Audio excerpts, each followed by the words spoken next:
And now, Giant Sports Talk Live. Here are your hosts, Eric and Glenn.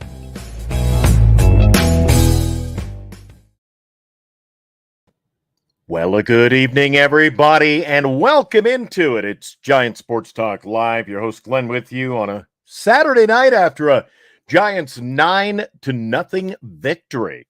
What do you think? Season winds down. Giants start their winning ways. And lo and behold, they are pretty hot, if you ask me. They lose one in dramatic fashion in the ninth inning against the Baltimore Orioles. You get what you get there, but take 2-3 from Baltimore. And, of course, you've been batting the ball around Kauffman Stadium today. A 9-0 victory. A couple of home runs in that game from our first baseman, Lamont Wade Jr., Matt Chapman back, his wife giving birth. And now you get Chappie belting the ball. So the Giants are still a fourth-place team in the division, still eliminated for the postseason. And that's what you get. Yeah, Eric is on assignment. He is at the ball game in Sacramento. He's over there scouting the young players. And coming up, we'll find out what he thinks about the minor league game. And I think there's five guys. Well, power went out again. Five guys joining Eric at the game tonight. So a bunch of the chat will either get in here late or will be back tomorrow. We'll wait and see how the game fares out over there in Sacramento. In fact, just checking to see what the score is in that game. It's Sacramento 2-1 playing Sugar Land. That game is now in the seventh inning, and 2-1 Sacramento lead. Sugar Land's got a good record, 92-55. Sacramento's at home, 79-69. And once again, a lot of chatter this week. Everybody excited about Bryce Eldridge, what he would do at AAA. So Eric and a bunch of guys are over there checking out the game. All right. If you missed it earlier, Carter's Corner, he was talking about the Giants, their huge victory, 9-0, and he was following some of the out-of-town games, a dramatic one in Baltimore once again, the Detroit Tigers knocking off the Orioles. Orioles, my God, they had a chance to win, and it didn't work out. Let's see. Mike O says, Eric is in Oakland for the final game. No, he is not. Eric has no interest in going over to the East Bay. The Yankees playing Oakland in the final series over there at the Coliseum. They'll be shutting that down. Guys are in the chat here. And yeah, maybe Eric is over there recruiting, trying to find Soto. I'll have to wait and see. Out of town scoreboard. Let's first of all pull up the stats. I'm taking a look at the stats from today's game. As mentioned, a 9-0 victory. What'd you think of Loop today on the hill? Didn't pitch well in prior games. He's been kind of heating it up a bit, hasn't he? Brandon Loop, or I should say Landon Roop. I see Brandon. He's got a nice game under his belt today. 5 innings pitched. He only gave up 3 hits, didn't surrender a run. They went to the bullpen to Bivens, pitched a couple, gave up a couple of hits, and then Beck closed it out, pitching 2 innings, didn't give up a hit either. So 5 hits total, no runs for Kansas City. Pitching was pretty good. Landon Roop gets the win, Bivens in relief, and Beck closed it out. As far as the big guns, Matt Chapman, 2 for 4, had a couple of runs scored, 2 RBIs. Same thing for Lamont Wade Jr. Home runs in the game. Mike Yastrzemski. Mike Wazowski for the youngsters out there. Yastrzemski with a home run. Lamont Wade Jr., as I mentioned off the top, he belted 2 home runs today. Matt Chapman, 2 home runs today. And the Giants turning up the offense on the Kansas City Royals, who are in a fight for their lives over in the American League wild card. Can you imagine that? Detroit pulling out the big victory today. So I'll tell you what, there's been some exciting games. A couple of games are underway right now in Major League Baseball. Pretty good games, too. Colorado is leading the Los Angeles Dodgers by a score of 4-3. That's in the top of the 7th. Runners at first and second base now for Colorado with nobody out. So they're trying to add to their lead. And San Diego, another team with the playoffs just around the corner.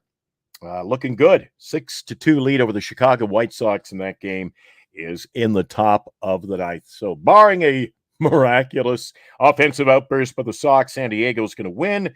And the other game that is underway, there are 3 total, has the Yankees whitewashing Oakland over the Coliseum by a score of 10-0. I don't think I would have gone to that game if I had a night off. But anyway, everybody's all excited, if you will. Got a little drama about the final series over at the Oakland Coliseum. I don't know. What do you guys think? I don't really care. The Oakland A's are Sacramento bound, and that is where Eric is today, along with, let's see, I think Addie's there. Senior softball games. I don't think he was going to make the game tonight. There are quite a few guys over there, and I'm sure they're enjoying it. It's a 2-1 Sacramento lead. Jake says, Glenn, are you doing Sharks post games? That is correct. We'll be doing Sharks pre-games and post games. We'll have another edition of Shark Bites coming up Monday at 11. I'll make that noon. I think noontime. We'll have another Shark Bites. We're leading up to the start of the National Hockey League season. The San Jose Sharks will be taking on the Vegas Golden Knights to open up the preseason. Coming up tomorrow night at the Shark Tank. There were 3 games played today in the National Hockey League's preseason. And what happens is, you know what it's like when you go to preseason games. You get to see guys who, A, you've never heard of, B, will either be in Wichita, maybe playing in San Jose with the Barracuda, but a lot of guys are going to be gone, and you won't see them for quite a while in a Sharks teal. Buffalo was a winner over Pittsburgh 7-3. Today, it was Dallas 2, St. Louis 1, and the Minnesota Wild, in front of a sold-out crowd in Winnipeg, knocked off the Jets by a score of 5-2, even though the Jets outshot them 40-28. Wow. So in answer to your question, Shark Bites coming up Monday, and then we'll have pregame and postgame reports on Sharks hockey. Season's just a couple of weeks away. Opening night in the NHL, October the 4th, my birthday. I'll be another year older. I survived another one. So the Giants with the win today. Mike Yastrzemski with the home run. Lamont Wade Jr. with 2. And Chapman with 2. What'd you guys think? Would you think about that game? A lot of guys talking hockey over in the chat already. We'll have to wait and see. We might have Carter join us a bit later on. We hope to get Eric back for the show, and that won't be, it'll be not be for a while. That game's still ongoing so far. They're in the 8th inning, I believe, now in Sacramento. He's still got about a 45-minute to an hour drive. Got to wind down, get out of the stadium and such. So maybe in an hour or so, Eric will drop by. If not, we'll join Eric tomorrow night for another show. Giants winning. What do you think? Doesn't matter. We wanted to see the young guys play. That's what we're getting a dose of. Although I'm not so sure about some of the choices. Walton. Do we need to see Walton? Do you want to see Walton? Do you want to see my guy over there, Encarnacion, play a little more? I'm kind of disappointed that Farhan and management haven't seen fit to put Encarnacion in the game. Carter, if you want to drop by, sure, why not? Carter had his show earlier today, and actually Carter was on during the game, so he's keeping everybody up to date on what was going on in the Giants Kansas City game as that one progressed, and he was following the Detroit. Did you watch him? He was following the Detroit and Baltimore game, and Baltimore had the bases loaded, 1 out, bottom of the 9th. They couldn't score a run. Didn't put anybody over the plate. Then Detroit pops up, 10th inning, and it was all over. So I don't know. It's been a rough year, guys. We got to figure out what's going on with Farhan Zaidi. That's the first thing. We can't even talk about what's going to happen with off-season changes, what the roster will look like next year. It's just, it's too early. Other things have to sort themselves out first. And Mike O says, Conforto, no. Yaz, yes. Well, I'm not a Yaz hater like some people. Yaz, you know what? He got off to a really slow start. He was batting below 200 for a while. He's really picked it up. And you know what you get defensively? Yaz isn't a bad player. But Conforto, he had a couple of good games last week. You know, the Baltimore series looked damn good. But you know what? Conforto is what Conforto is. So I would rather see some young guys in the roster in his place. I would like to see perhaps instead of Conforto at the DH spot, I would like to see Encarnacion get some at-bats. He's proven he can put the barrel on the ball. He's hitting for numbers, getting pretty good average. He's batting close to 300, maybe around the 280 mark now. I'll check that if you want. He's got some pop too. So to get him some reps, to get him some playing time, major league at-bats, I think that's important down the stretch. And as it is for a lot of the young guys. I think we've seen what we're getting from McRae. McRae, another good, speedy young guy, playing a decent center field. He's got a little pop in his bat. He's got to bring down the K counts. Boy, he's striking out over a 45% clip. Half of his at-bats, K for the visiting pitchers. So unless that changes, man, his major league days could be numbered. The Giants cannot enter 2025 with a guy who strikes out 50% of the time. We'll have to wait and see if he gets into the lineup again in 2025. The postseason just around the corner. Let's see. Jake says, Glenn, October going to be hockey, basketball time. You know what? I'm going to be on tomorrow morning at 11. We'll have our WNBA preview. The WNBA playoffs get underway tomorrow. A couple of lopsided matchups. One of them being New York. Only lost 8 games all year, taking on Atlanta. And the big one, of course, is Connecticut Sun up against Caitlin Clark's Indiana Fever. So WNBA playoffs tomorrow. The hockey preseason got underway today. Sharks in action tomorrow. You guys know NFL football Sundays are always a big day, and just so much going on. The co-host to the morning show, Dave Patrician, he is on assignment this weekend. He is up in Alberta, Canada. He's covering the Canadian Football League for Rogers Sportsnet. He was at the Calgary Stampeders Saskatchewan Rough Rider game last night. Tonight, he is at the Edmonton Elks and the Winnipeg Blue Bombers. I think that game has already come to an end. I really don't care. Dave's getting paid to be there, and I am not. So, yeah. We're going to talk a little Giants baseball. We're going to take a look at the playoffs. Let's see. Carter is asking me a question here.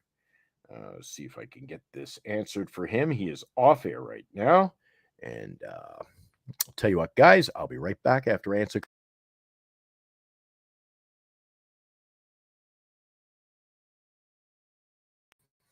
All right. Getting in touch with Carter as we speak. He wants to come on the show tonight. So maybe I can invite him in and get his take on the game today. Because certainly was a dandy. If you like offense, the Giants certainly came to the fore.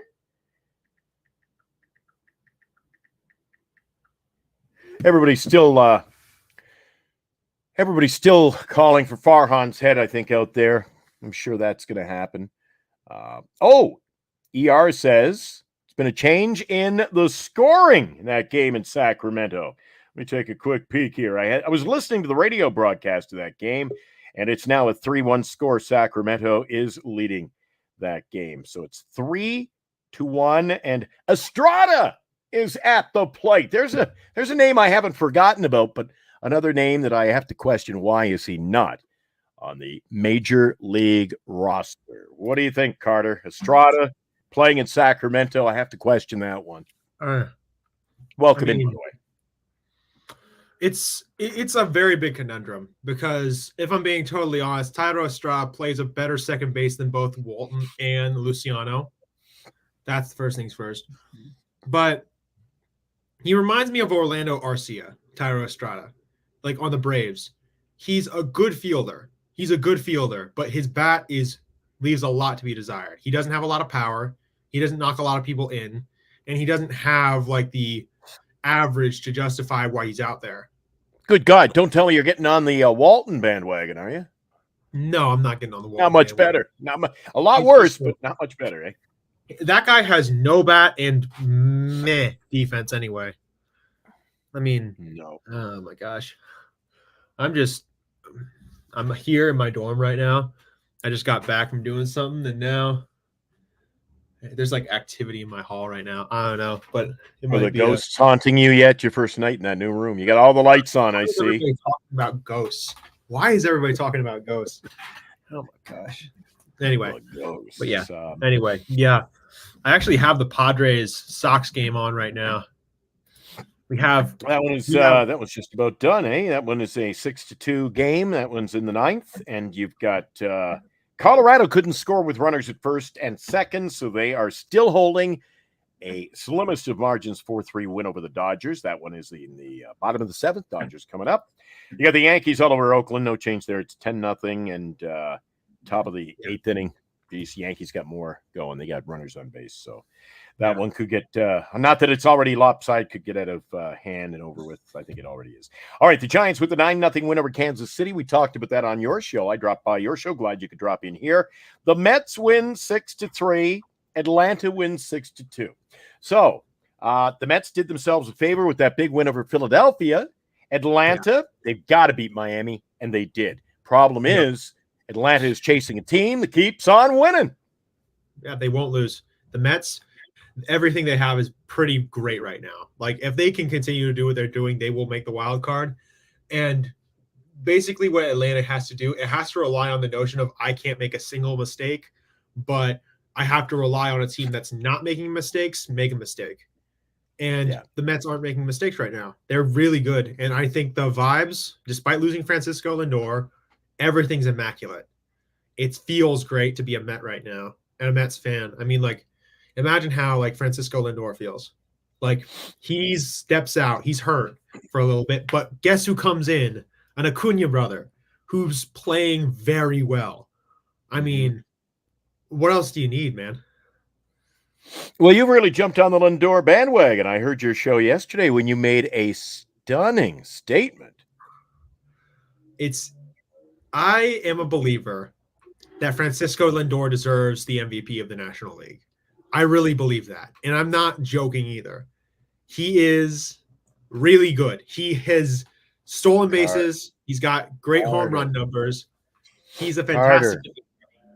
Think about it here. You're live. Your credibility, my friend. Okay, can I just be honest? I'm a spiteful guy. Yeah, I think so. Lindor, that's what it is. Flushing. I don't know. Listen, this isn't because Wait a second. You're putting Lindor in the same. You can't. He's in a rowboat, and Ohtani's riding a yacht. Listen, come on. Listen. Here's the thing. The reason why I picked Lindor is very simple. I'm a spiteful Giants fan, and I don't want to see the Dodgers succeed in any single way. Look at that. Listen, Alive knows what he's talking about. Look at this. Listen, again, I'm not saying he doesn't deserve it. A runaway. I'm not saying you know who doesn't deserve it. But you won't even say the guy's name? No, I won't say his name. I'm never going to admit anything publicly about how Shohei is as a player. I'll never say it because it's impossible for me to say it. I can't compliment a Dodgers player at all. No way. Okay. All right. Carter's joining us. Eric. Eric is one of my hosts here on my channel, Giants Sports Talk Live. Eric is on assignment today. He's actually at a ball game where Sacramento is leading by a score of 3-1. Where have the people reacting to I was looking at the roster in Sacramento, by the way. My God. That roster exudes talent. Have you seen the talent we've got in Sacramento lately? Like, my God. No, it's an interesting talent pool. Let me just pull up the game here on my my stats. I actually might just put it up on my screen. Yeah, Sacramento is 79-69, but with all the talent they've got right now, wow. Sugarland. Where the hell is Sugarland? No clue. You're the college student. Come on. Don't say that. Come on. No, I'm kidding. But Sugarland's 92-55, but again tonight they're losing to Sacramento, and I think that's the Houston Astros farm system team. It's how everybody's over there. I think there's 5 of them, including Eric, and they're over at the game. You know who they're there to see. It's not Estrada. I mean, it's not Estrada. It's not Meckler. It's not Sable. It's one guy. There's only one guy we care about as Giants fans right now. One man who we're hoping can be something. Yeah. And we all know who it is. You don't have to say his damn name. I mean, come on. Yeah, River Cats are doing well. Last check, it was 3-1 on the Sable Blast in the 7th inning of that game. Thanks, Mo G. Mo G. He was the winner of our first giveaway. He won the Logan Webb jersey. That'll be going out in about a week's time, Mo. Hold. Mo is probably running to the mailbox every day. Anything here yet? Nope. Anything here yet? Nope. Didn't even mail it yet because I'm still in Canada. Still waiting for the start of the National Hockey League season. See if I've got some work to do. I closed out last year covering the Toronto Maple Leafs and the Boston Bruins series, so I'd like to get. Oh man, those are always fun. Well, you're not a big hockey guy, are you? Well, no, I'm not a big hockey guy, but I've learned the story of how the Boston Bruins kind of own the Toronto Maple Leafs. Yeah. I mean, I'm not. Well, says, is Glenn a Pens fan? My roommate was a Pittsburgh Penguin, so I've got his jackets, I've got his T-shirts, and I've got his hats. I got all kinds of Penguin stuff he didn't want when he finished playing in his career there. So cool. Yeah, my roommate is playing now with the Minnesota Wild in the NHL. So nice. My former roommate. Yeah, I traded in my my hockey roommate for a lady. Wasn't a bad gig. No, it wasn't a bad deal. I got the better end of that. Actually, Mark's now married. My roommate was Marc-Andre Fleury, who plays for the Minnesota Wild, played for Chicago, played for the the Vegas Golden Knights, and won 3 Stanley Cups with this impressive. Yeah, definitely impressive. Did you ever play any ball? I ever played any ball? League? You any good? No, never. I never played baseball. I was always just a guy who watched it and was really good at understanding it. Statistics guy, a lot of watching with my dad, but not really a guy who was like into playing the game. Wish I had though. Yeah. Jake back again says, I thought you live in the Bay Area. I do, but I work in Canada, so the hockey season's coming up, so I am back below the 49th parallel, or from the 49th parallel on up. I usually get work. It's a Canadian game, really. And I know there's so many NHL teams in the National Hockey League that play in the States, AHL, East Coast Hockey League, but get predominantly all of my work working up in Canada with TSN and Rogers Sportsnet. In fact, the guy you filled in for, Dave Patrician, he does a little work for Rogers, so he was covering the Canadian Football League, so we appreciate you dropping by in the morning shows earlier this week. Of course. Right on. He says, can you get the 3-time champion goaltender on? Not on this show, but maybe over on one of our other channels. Yeah, I could text him. Once hockey season starts, no chance. Wouldn't be till next year.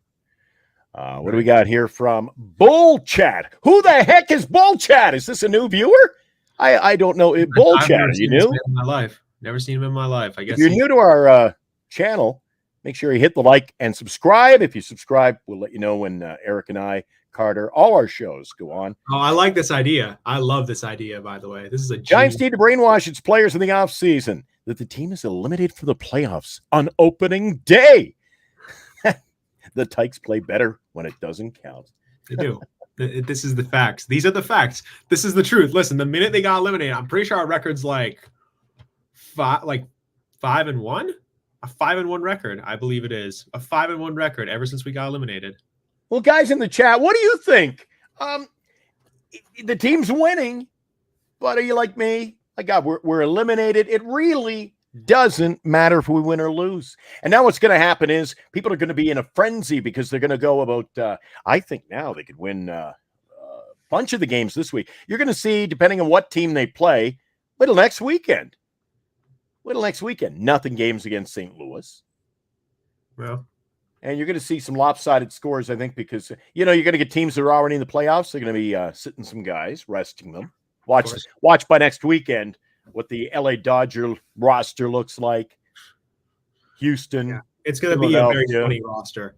I once saw these like clips and snapshots of these really terrible baseball rosters, and they almost always came from the final week of the season when they like had it all wrapped up. Yeah. But yeah, I have a fly ball to center field, but I don't know what happened. What happened?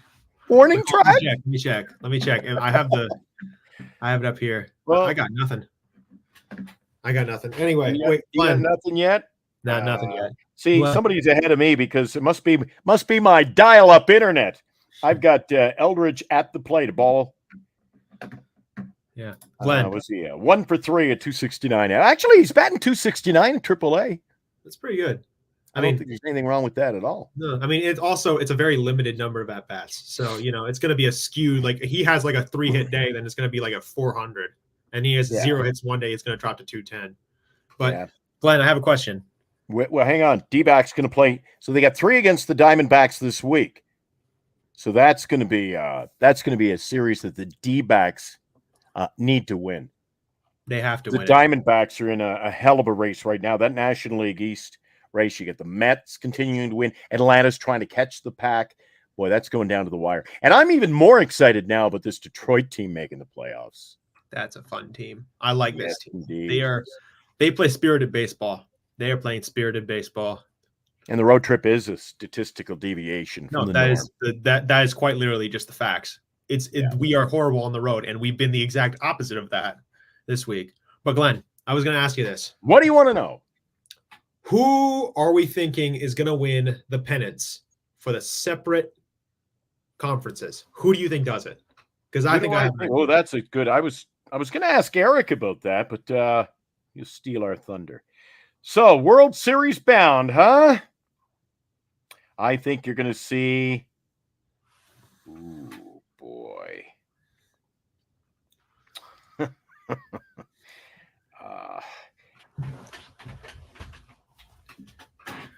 The New York Yankees and the Los Angeles Dodgers. Oh, my God. No, that's the worst World Series ever.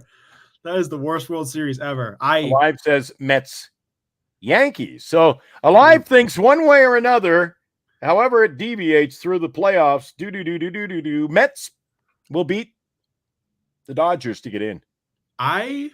That would be a fun World Series. I'd like to watch that World Series. I don't think it's going to happen, but it would be an awesome World Series. Guys, I'll take bets. Dodgers have too much offensive power.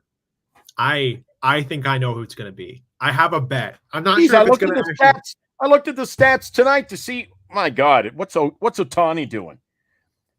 So he didn't get a hit, but he had already scored a run. The guy gets on base. That's not unfair. But I have a prediction. I think I know how this is going to go. Geez, I can wait to hear this now. Your last prediction was Lindor, his rookie, is MVP. So this should be good. This is actually reasonable. I like it. In the AL, the Houston Astros will win the pennant in the AL. I don't doubt that for a second. Who? That's Eddie. Thank you for that. It's not. I don't say Padres, but I say the Astros will win the AL pennant. It's for one simple reason: they know how to do it. Look at this. Nobody's matchups are the same. Yeah, we're all over the place here. Baseball. I love playoff baseball, man. This is why. Like Alive Insurance's prediction is why. Like the predictions of all the other guys, D-Shot's predictions, those are why.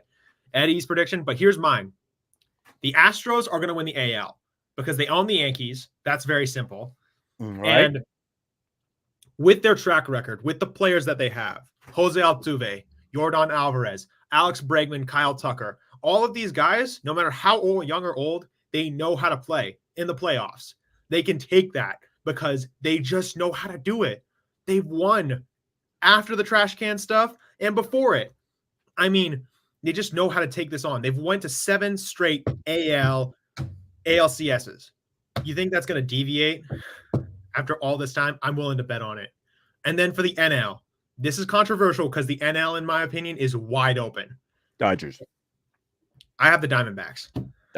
Diamondbacks? Yes. Oh, Here's why. They're Here's smiling why. at you in Fair. Vegas. Guys like you make them rich, my friend. Listen, here's why. I look at that pitching staff: Zach Gallen, Merrill Kelly, Brandon Pfaadt, Eduardo Rodriguez, and Reen Nelson. That rotation could destroy worlds. It could destroy the Dodgers. It could destroy the Padres. It could crush the Phillies under their boot like they did last year. And most of all, that hitting core: Christian Walker, Corbin Carroll, not Merrill Kelly, Christian Walker. Obviously, guys like Corbin Carroll, guys like even Jake McCarthy, young guys like Eugenio Suarez, along with other people like such as Lourdes Gurriel, and most of all, Ketel freaking Marte. I wanted to pick him for MVP at the start of the year because I thought he deserved it. He's so good. But I am a believer that if that team can do what they did last year, which is possible, they can do it, I think.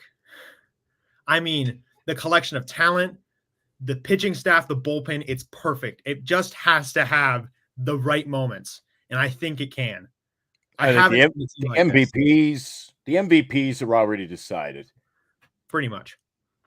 It's going to be Ohtani and Judge. No, it's going to be that. It's definitely going to be that. I don't doubt it for a second. I mean, people love those guys. People love Eric and I have said it many times. It's an era of the long ball. The fans love the long ball. Now, the teammates love the long ball. It's a game of long ball now. The Giants certainly, that's the problem. I think that you want to take it a step further. That's a problem in Major League Baseball this year for the Giants is the fact they want to claim to be a long ball team, but they're not a long ball team. And they refuse to play small ball. So when they're losing games and not scoring runs, and they're 1 for 12 when the situation arises, they got runners in scoring position. This organization has nobody to blame but itself with the style of baseball they play and the type of players they put on the field. I agree. I mean, like, we don't have the power hitters for this type of thing. There's only a couple guys on this team who I think could possibly hit 20 home runs. And it's not really that many.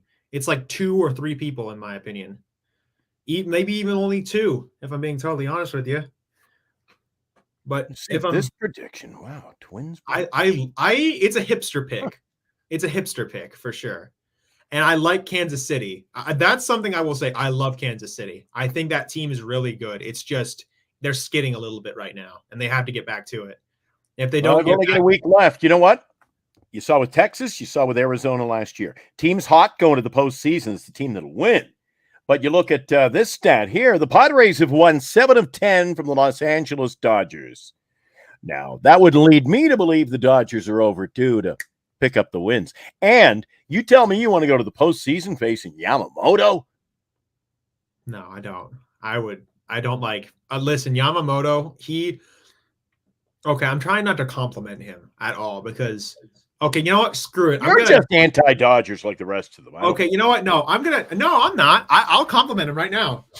Yamamoto might have the most talented stuff I've ever seen in my life. I mean that.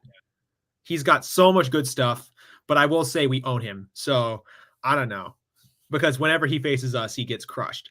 But he's pretty damn good. Casey, that is the problem. That is the problem. Casey doesn't have the momentum. I'd say the best team that has the most momentum going into the postseason right now would be the Mets. Probably them. They have the most momentum. They're playing the best. I don't think there's much wrong with that team. It's just I'm questioning most of all their pitching. That's very true. So let's look at that rotation for a second. Dylan Cease. Lethal is even in on the conference, going to be Padres Yankees. I haven't seen a match. Nobody has picked. I think we've picked every scenario that was possibly available in the postseason. No, that's definitely it. I mean, I think a lot of people are high on the Padres right now for the right reasons. I mean, I don't even want to talk about their hitting for a second. Just talk about their pitching. Dylan Cease, Michael King, Joe Musgrove, a guy who's like a 4th starter. I can't remember that dude's name. What's his name? My gosh, but that's like 4 or 5 good pitchers that they have on that team. Sorry, I'm gonna get their names because San Diego did win today. So they're so you looking saying the pitching staff, you've got Darvish, Cease, King, who else? Cease. Dylan Cease, yeah, of course. Martin Perez. He's going to be pushed to the bullpen. You think?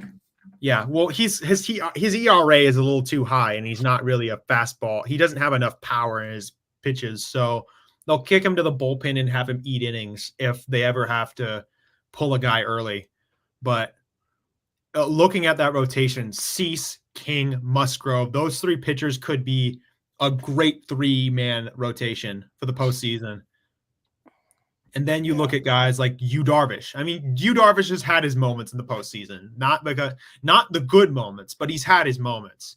And that's been a bit of a hex on him for a long time. But with his experience, I think he can do something. There's just something that tells me that he'll do well. And I don't even want to talk about their hitters because they don't have to have their hitters hit that much. They could score 1 run and then hand it off to the bullpen. San Diego winner, as I mentioned, over the White Sox, 6-2. I don't know if you can help out. Can you bring up the standings as they sit right now? Let's get the standings. If you can bring those up for me. Oh, what do you want? Remind everybody that the show, as always, here we got here. The Mariners. Detroit. Goodbye. All right, so. The show is brought to you by Lefties in Burlingame. Your home for the best in merchandise when it comes to your team. The best collectibles, autographs, and sports memorabilia. Lefties, lots of baseball cards. Duxwell's Printing for all your printing needs. If your favorite player doesn't have a card, I'm sure you can go to Duxwell. They'll print a card for you. And it's Signatures for Soldiers. They've got all kinds of autographed cards. Hand signed by your favorite player. All the proceeds from the sales of those autographs go to Soldiers in Need. There you go. Sponsors have to have their say. They gotta. Okay, you want the standings? Who do you want first? Those up? Do you want the National League or the?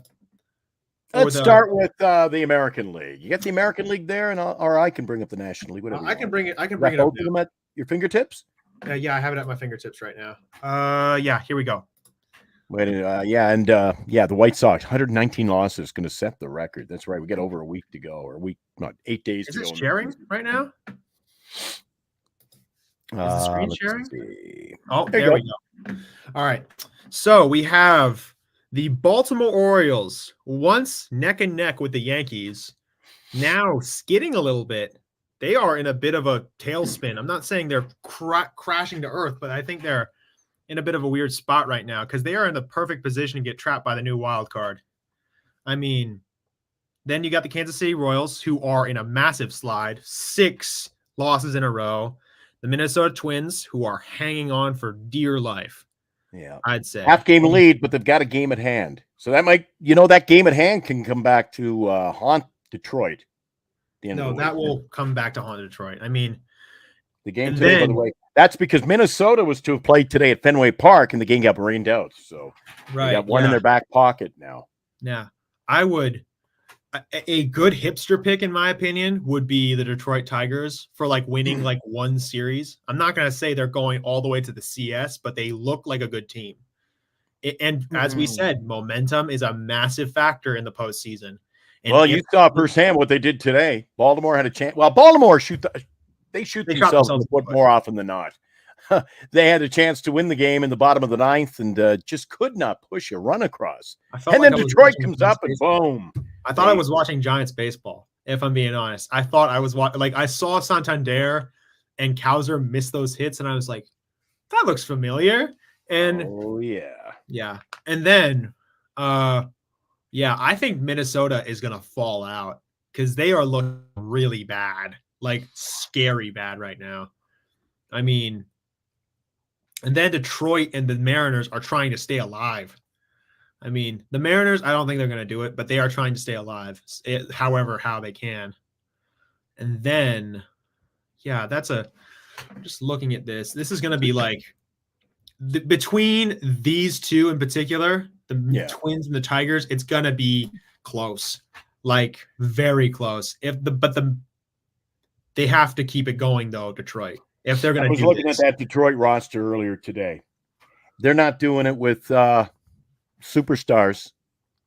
They've got a roster that is similar to the Giants in the way it's constructed. The only problem is management did a better job of constructing that Detroit lineup. Not Riley surprised. Greens of the world and Zach McKinstry's, and look at their Gary Carpenter. people call our ace pitcher Logan Webb. Well, look what Detroit's got. Tariq Skubal. Yeah. That guy is going to win the Cy Young in the AL. Dooby-doo. Something else. That dude's something else. I've never seen. That's one of the reasons why Detroit's in the position they are. I mean, he's an alien. I've Eight never innings. seen. He ate a lot of innings this year, and he's just putting up wins. Yeah, he's been fantastic.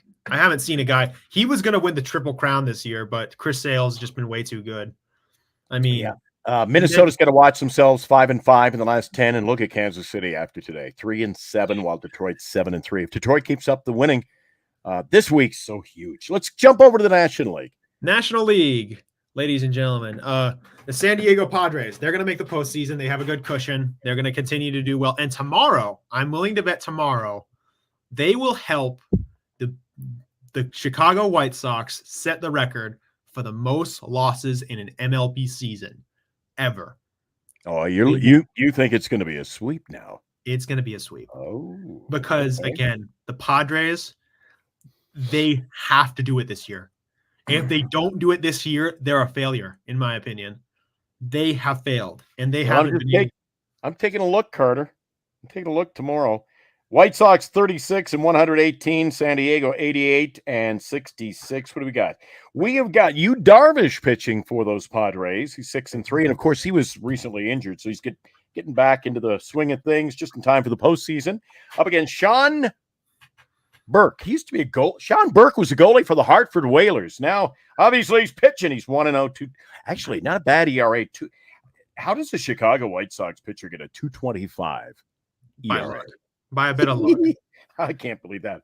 Petco Park's going to be a game to watch tomorrow afternoon at about 10 past 3. I didn't even realize this. Almost all of, sorry, I'm just trying to highlight this.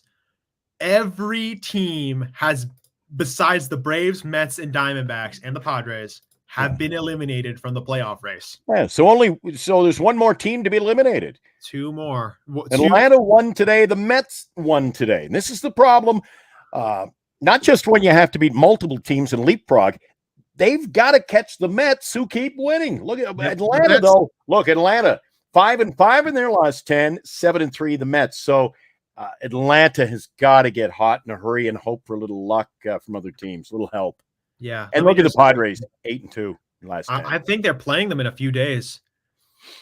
You've got the Mets and the Braves playing this week. Yeah, they have them this week, and whoever wins that series will win that final wild card. It's all about that series starts Wednesday, I believe. Is it Tuesday or Wednesday? Let me just double check. I think it's Wednesday. I believe it is Tuesday. Tuesday. Can't find. Oh yeah, here it is. Tuesday it'll be Quintana for the Mets up against Schallenbach, and Sale goes on Wednesday. That's the problem. That's the biggest issue that the Mets are going to have. They have to face Sale. Thursday, Peterson for the Mets. Atlanta has yet to name their pitcher for that one. So that's Atlanta's got to take minimum 2 out of 3. 2 out of 3 minimum, or it's over. And Atlanta can't lose a game to Miami this weekend. They have to sweep. They can't lose now. This is crunch time. This is the final 2 minutes of a basketball game. You slip up once, you turn the ball over, it's all over. Well, they can't sweep. Wait, what are you talking about? The Mets series? I'm talking about the Braves and the Mets. Yeah, I think the Braves can't sweep. The Braves can win the series. They can't lose the series with Miami. They got beaten 4-3 last night. That's bad. That's horrifyingly bad. They got beat, and the Mets got beat. So there was an opportunity. Those are the opportunities you don't take advantage of. That is why you don't make the postseason. Exactly. I mean, if you can't capitalize on opportunities like that, you shouldn't be in the postseason. Absolutely. I mean, and look at the run differentials right where they should be. Look at that. That's Braves 88, Mets 81. Yep, you got Diamondbacks 101 on the plus side, and San Diego 95. And I think the difference there, differential of plus 95, Padres have a little better pitching. that's true. The Didn't Padres have have to rely on the bats. Arizona, yeah, those are, you know what? This again, we could go in circles chasing our tail, but this is why the postseason is so good. Short series to open. Anybody can beat anybody in that first round. That's why it's important to win your division. That's why the guys who finished first are still the benefit. It's so some important. people think it's a bit of a disadvantage because they can get cold, a little stale. You can sit for a week. I'd rather sit for the week and have won my division and go to a best of 7 series. No, I totally agree with that. It's just such a danger. You don't want to play with fire as be a team that's like, okay, we're cool with the wild card. No, you're not cool with the wild card. Nope. One wrong move. Just ask the Blue Jays 2 years ago or 3 years ago. Look what they did. They lost an 8-run lead. How do you do that? Yeah, I shut that game off actually. It was I think an 8-run lead. Yeah. It got up to I thought it was, and then the Mariners at one point 9-1 or something. Anyway, it finished like 10-9 or 12-10 or Seattle came roaring back. Last year Blue Jays were looking good going to the postseason, and then they lost to the Minnesota Twins in 2 straight. Mismanagement, though. No, that is the biggest. That's another thing that happens in the postseason, too. You got a pitcher who pitches 2 innings. He's one of your star pitchers, and he's out of there already. What the hell's that about? It is the greatest epidemic of failure in baseball. A lack of understanding when to pull your starter or keep your starter in. I mean, look at all the mistakes that Dave Roberts has made as the Dodgers manager. And I want to thank him for those mistakes, sincerely, as a Giants fan, because MLB record for most losses is okay. Yeah, that's true. That is a lot of name. losses. I brought it up because I love the name. I mean, if I was talking about modern losses, but that is the most. How do you lose that many games? Both teams in the World Series. That's why I say Arizona's bats come to life again. Maybe they could be dangerous. They've got a taste of postseason play, unfinished business. We saw what Texas did. I said this earlier in the year as a Giant fan. Eric gets really ticked off at me, but you got to get in. You just got to get in. He's all about win the division and win the World Series. I said, Eric, get in. You got to get in to win. At the end of the day, that's all you really need to do. You can go the extra mile and win the division, which is helpful. But when you get in, the chaos is perfect. And you know what? You know the best teams that have won the World Series? That they've won them through chaos, endless volatility, and insanity. The Diamondbacks last year, did anybody expect them to beat the Dodgers or the Phillies? No. No one was like, you know what? They're going to beat the Phillies. Totally. I mean, they're going to beat the Dodgers. I mean, the Dodgers were also injured to hell from the pitching staff standpoint. So I can't really necessarily blame Dave Roberts for that. But it's like ownership. Oh, hang on. Go ahead. Yeah. Anyway, it's like it really just is about being able to thrive in the chaos. If you can thrive in the chaos, you can win anything. You can win anything. You can win any game. Listen, the Brewers last year were really good in September. The Dodgers were always seen as a World Series contender. The Phillies were a team of destiny for a lot of people. And they all got beat by the Arizona Diamondbacks. You know why? Because the Arizona Diamondbacks are fantastic because they smell blood every single time. It's like a boxer. You know what I mean? That's what I think the Arizona Diamondbacks are. They're a boxer. If they can get that one shot, that one chance against the other opponent, and they get blood, then they will keep attacking you. They'll keep pushing you into a corner. They'll get you on the ropes, and they'll fight continuously. And that's why I want them to win the World Series, because I think that team, it can go far. But anyway, sorry, I'll let you. No, I was going to say tonight's game has gone final. The boys were entertained in a defensive battle. Sacramento 3, Sugarland 1. Sacramento's 80th win of the year. And just taking a look at the box score from the game, Blake Sable went 2 for 2 with an RBI and a run scored. The rest of the offense was spread around. Eldridge 1 hit, 4 at bats, now batting .259. Estrada was 2 for 3, 2 runs scored. He is batting .333 down there. He's, you know what? He could easily bat 300. He's an MLB hitter batting in the mind. Must be interesting when you're I've seen it in hockey, and that's my forte, if you will. I've seen so many guys, and I've talked to hundreds. When they play in the National Hockey League and they have to go on a rehab stint, and they go to the American League, it's like a man playing with little boys. It's just weaving through even guys who are tough guys who don't have as much skill. You put them up against the lesser talent, they'll cook them, and they elevate. So that's what you're seeing from Estrada. I still say I feel bad in a way for Estrada. I do. Kind of mistreated. He looks doesn't good surprise me though. Farhan, this is the way Farhan treats his players though, up and down like a yo-yo to the minors, playing guys he shouldn't, guys that should be playing are down there, and it's just been I think it's been a failure of epic proportions this year. It's an epidemic of failure. It is an epidemic of failure because he's failed to realize that the nuances of baseball and failed to understand that he needs to figure out that he can't always BS his way to victory. He can't always do that. You have to find a way to win good too. And he just doesn't understand how to do that. Yeah, Estrada won't be re-signed. No, they've pretty much made that he's done. Gone. He's dipping out. He's gonna go get something else. Yeah, skaters. Eric was looking for you. Wanted you to go to the ball game. Eric had an extra ticket and couldn't give it away. I wanted to go, but I had to do this today. So yeah, you had to set up your flag. Yeah, exactly. Look around. There it is. You get all the teams covered.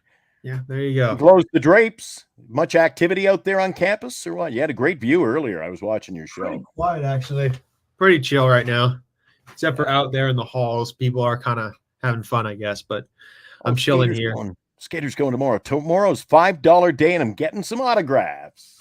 Nice. I bet you everybody will be running looking for Eldridge tomorrow. I mean, oh my gosh. But that's my prediction. The Diamondbacks and the Astros will be in the World Series in the Fall Classic. That's my opinion. All right. And you said Yankees and Dodgers. I think Yankees and Dodgers. I mean, it could go there. There's so many ways we could, twist this, as you have seen over there in the chat. You ask 20 people, got 20 different responses. So somebody out there must be right. That's why I love baseball. There's not one right answer. It's just chaos, endless volatility, and I love it. Yeah, and the first 2 days of the postseason, you got 8 games. Yeah. So you got one that starts, early, 10 a.m., and then you got one at 1 o'clock, and then you got one at 4 o'clock, and one at 6 or 7 o'clock. Oh, I love it. It's 2 of my favorite days of the year. The first day of the postseason and the second day of playoffs. It's so awesome. The chaos. It's so awesome. But I will say there are a couple teams that need to win the World Series this year. The Yankees need to win it this year, in my opinion. Juan Soto's contract is running out. He might go to another team. He might not, but he might. And another team that has to win the World Series this year, the Padres. If they don't this year, then I think AJ Preller's experiment has been a failure, if I'm being honest. Because I've watched that team. He's made some incredible moves, and I really respect him as a general manager, AJ Preller. But if they don't win it this year, it's going to be a failure, in my opinion. It's a failure because they have had so many opportunities to try and do this, and they've not capitalized on it. I got a technical glitch over here. Skaters on baseball. I gotta figure out how to get him. Do you know? Where's Eric? I gotta figure out how to get him back in the chat here. It says I clicked to scroll up, and it says skaters on baseball. His comments were removed, so I don't know if I gave him the boot or what happened here. So be patient if you are skaters trying to chat with us. I don't know. No, let's try and get him back. Skaters, good people. Absolutely. Yeah. I mean, anybody who comes into this chat, in my opinion, is good people. Yeah, I'm looking at it, trying to figure it out. So, yeah. Oh my gosh. I apologize. Yeah. No, it's all right. Well, remember, this is my first night going solo with this show. Yeah. You know what team I think actually is being slept on a little bit? Look at this. All right, go ahead while I work on that. Well, a lot of people have said Dodgers. A lot of people have said Padres. A lot of people have said Mets or even Diamondbacks, actually. But there's one giant in the National League that teams just seem to be like, okay, this is what's expected of you. The Philadelphia Phillies are a really good baseball team. I think they are a really good baseball team. Their bats have been a little sluggish lately, but they're a good team. And I think if things click this postseason, they could win it all. Bryce Harper will finally win his first World Series ring. I think Trey Turner will show why he's one of the best postseason performers ever. And the Phillies really could do it, I think. It's just really just about having the reason they lost last year is because they couldn't hit with runners in scoring position. That seems to be the death of every team nowadays, Glenn. Phillies pitching, average, Penn, Justin. I think you're right. No, that's not. I can't name more than I think one bullpen pitcher for Philadelphia. I can only name Alvarado. That's it. I mean, their pen is pretty strong. They have some good names like Kierkegaard and a couple other guys, but it is just that, Justin. It's about if that bullpen can hold up. I mean, remember what happened last year, Glenn? Craig Kimbrell threw Well, he got the axe this week. Yeah, I mean, I think the Giants literally kicked him out of his job, which is pretty damn funny. But yeah, Justin says Glenn's grade so far is a B+. All right, I know how you feel. Yeah. I know that Skaters doesn't feel that way. I got an F-. He can't post his chat. Hang on, Skater. You'll be out in a minute. But yeah, it's a man. I think the Phillies could do it. I have bad feelings about them. You know what I mean? I have a feeling that something's going to go wrong. Just check. Hold on. So this one final, it is the Dodgers 6 and Colorado 4. Final tonight. The Rockies 6, the Dodgers 3? What? This is what I got for Saturday. It's Saturday, right? Yeah, what do we got here? I have the Dodgers lost by Colorado 3. 6. Colorado 6, Dodgers 3. Fooled you. Colorado 6, Dodgers 3. Yeah. So Colorado wins. Does that change our standing or is it anything to worry about over there? I'm checking the. No, they're fine. Listen, this is what the Dodgers do every year. West. They do this every year. I mean, the Dodgers. So San Diego should be 3 games out. Who did the Dodgers play? 3 with a week to go. Here we go. Let me take a look at this week's schedule. Games. So the pair of those games. Oh my God. Oh, he's getting excited. That must mean that we've got some lopsided. So you've got the Dodgers and the Padres hooking up on Monday, on Tuesday, on Wednesday. And then let's see. You've got San Diego to close out their weekend in the season in Arizona. And the Dodgers go to Colorado. Don't worry about it. It's over. Glenn. Colorado, the Dodgers. Glenn, what? You know what was mentioned earlier by somebody? What's that? The Padres have a tiebreaker on the Dodgers. If they can win those 3 games, again, that's an if. That's a big if. If they do that, they tie the Dodgers. And if the Dodgers even just stayed pat with them, if they stayed exactly the same, I think the Padres. What? I think it's a move. The Dodgers are playing Colorado. Yeah, they are, but they're also playing San Diego. If the San Diego can, all right, let's say they sweep. We find ourselves Wednesday, and I maybe I'll come on your show Wednesday afternoon over on the other channel.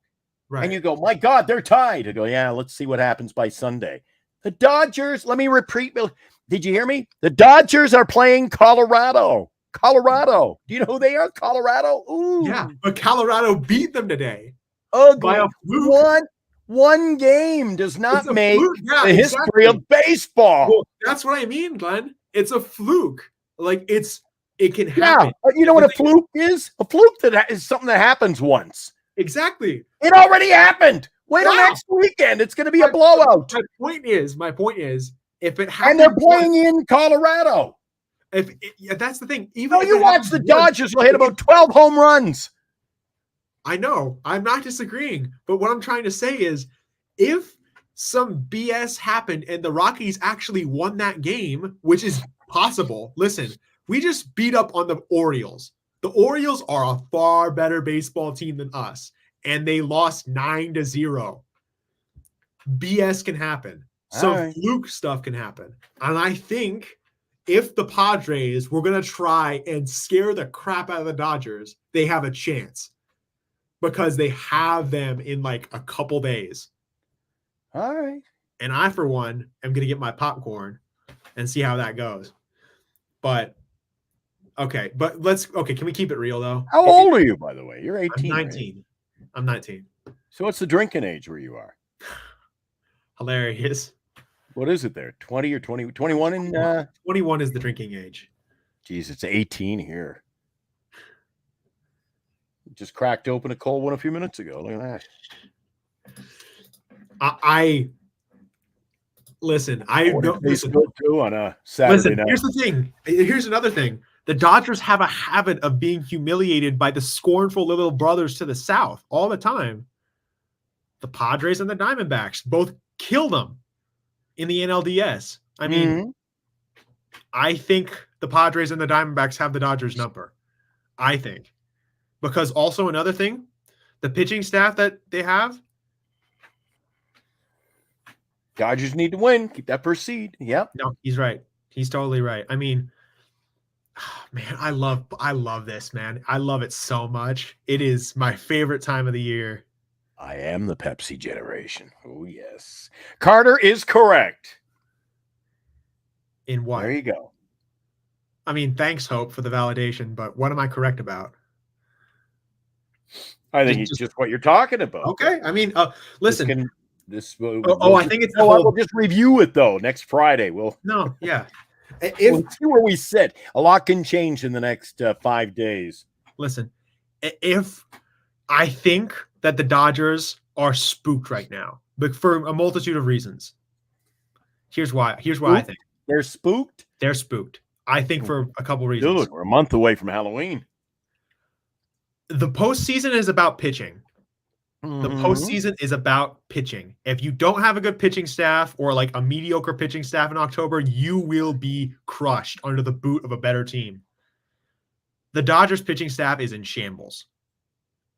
Glasnow is out. Walker Buehler looks really bad. Look around. Like they only have Yamamoto, who's a rookie. And yeah, he's phenomenal.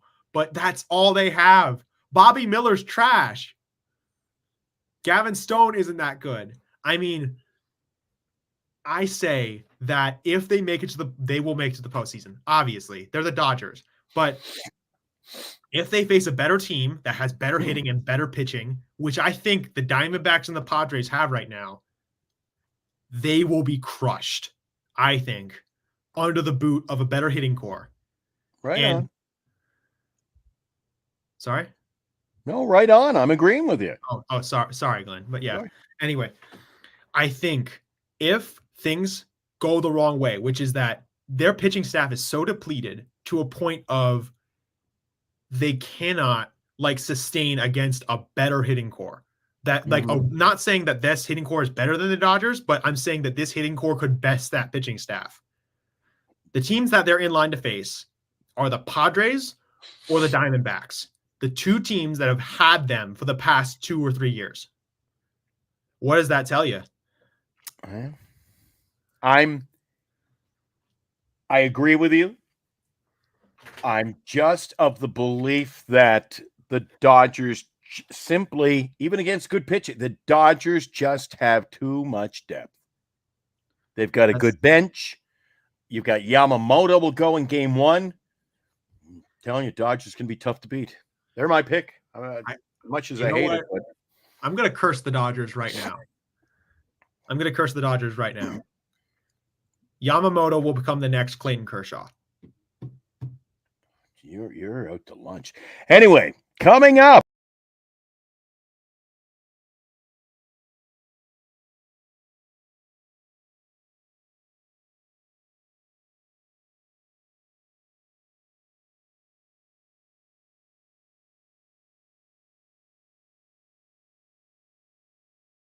And it's going to be a whole lot of fun.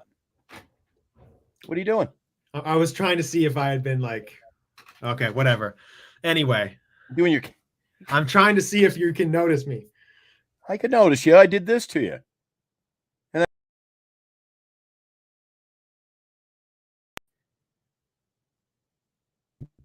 there. I was showing the people the banner. Give them a tee up of the postseason. Our postseason coverage coming soon to Giants Sports Talk Live. Oh, man. It's going to be so fun. I can't think of a more fun time than this. Like, it's going to be so fun. Like, hey, I'll tell you something even bigger and better. You know what's going to be fun? What's going to be fun? The Giants off season.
So Eric has professed to us all that we have to get Soto. And, keeping with tradition, even though Eric is not with us, I thought I'd mention that, yes, we all have our high hopes as Giant Sports Talk Live continues into the postseason and throughout the winter months. Special guest in for Eric tonight. Here he is. He's Carter. He says it's time to spoil. What do you got on? Is that your... This is my hat, my Giants hat. Oh, you can't even see the SF on that thing. Yeah, I thought it was you just going to stick a patch on there, whoever wins. Then you can't be a loser. I mean, it's a black and black. I love the outline. I just like the look of it, and I adopted it. So, Okay, you got the floor. I'm going to put you on the spot. You take front and center. You explain to everybody why the New York Mets have come to life. They had the worst 2 months of baseball. Man, I thought they were out of it. We wouldn't be talking about it. April, May, even part of June. They were dismal, but they are alive and well. Divine inspiration? A weird mascot from McDonald's? I don't know. Listen, I think it has something to do with a feeling of like being a team.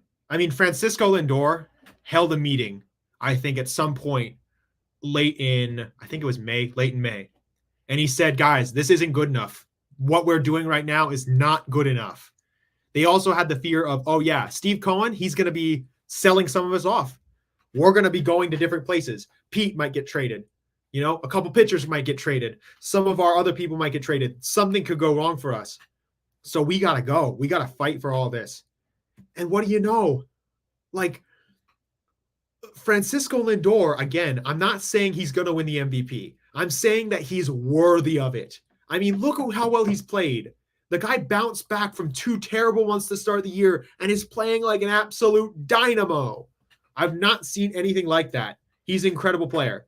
And I look around on that team. Everybody is competing, playing for each other. They're not playing for their individual talent. They're playing for each other. Peter Alonso is due for a contract this offseason. I don't think he cares about that. He's playing for Frankie. He's playing for Jose Iglesias. He's playing for Mark Vientos. He's playing for Brandon Nimmo and all the pitching staff. I look at that team and I see this incredible vibe amongst all of these players. And whenever you like each other, you want to win for each other. And they figured out how that's possible. And it's just so impressive. I think that looking around on that team are full of these incredible players, some young guys like Vientos and Acuna. And then you look up and see older guys like Peter Alonso and guys like Lindor and other guys like Nimmo. And you see those guys, you look around at each other and they're like, we're a good team. We just have to figure out a way to win. And they turned out to be a great team. It's an incredible team. And I think the vibes. Sorry. Go ahead. The vibes are immaculate in the Big Apple right now. Especially at the top of their lineup.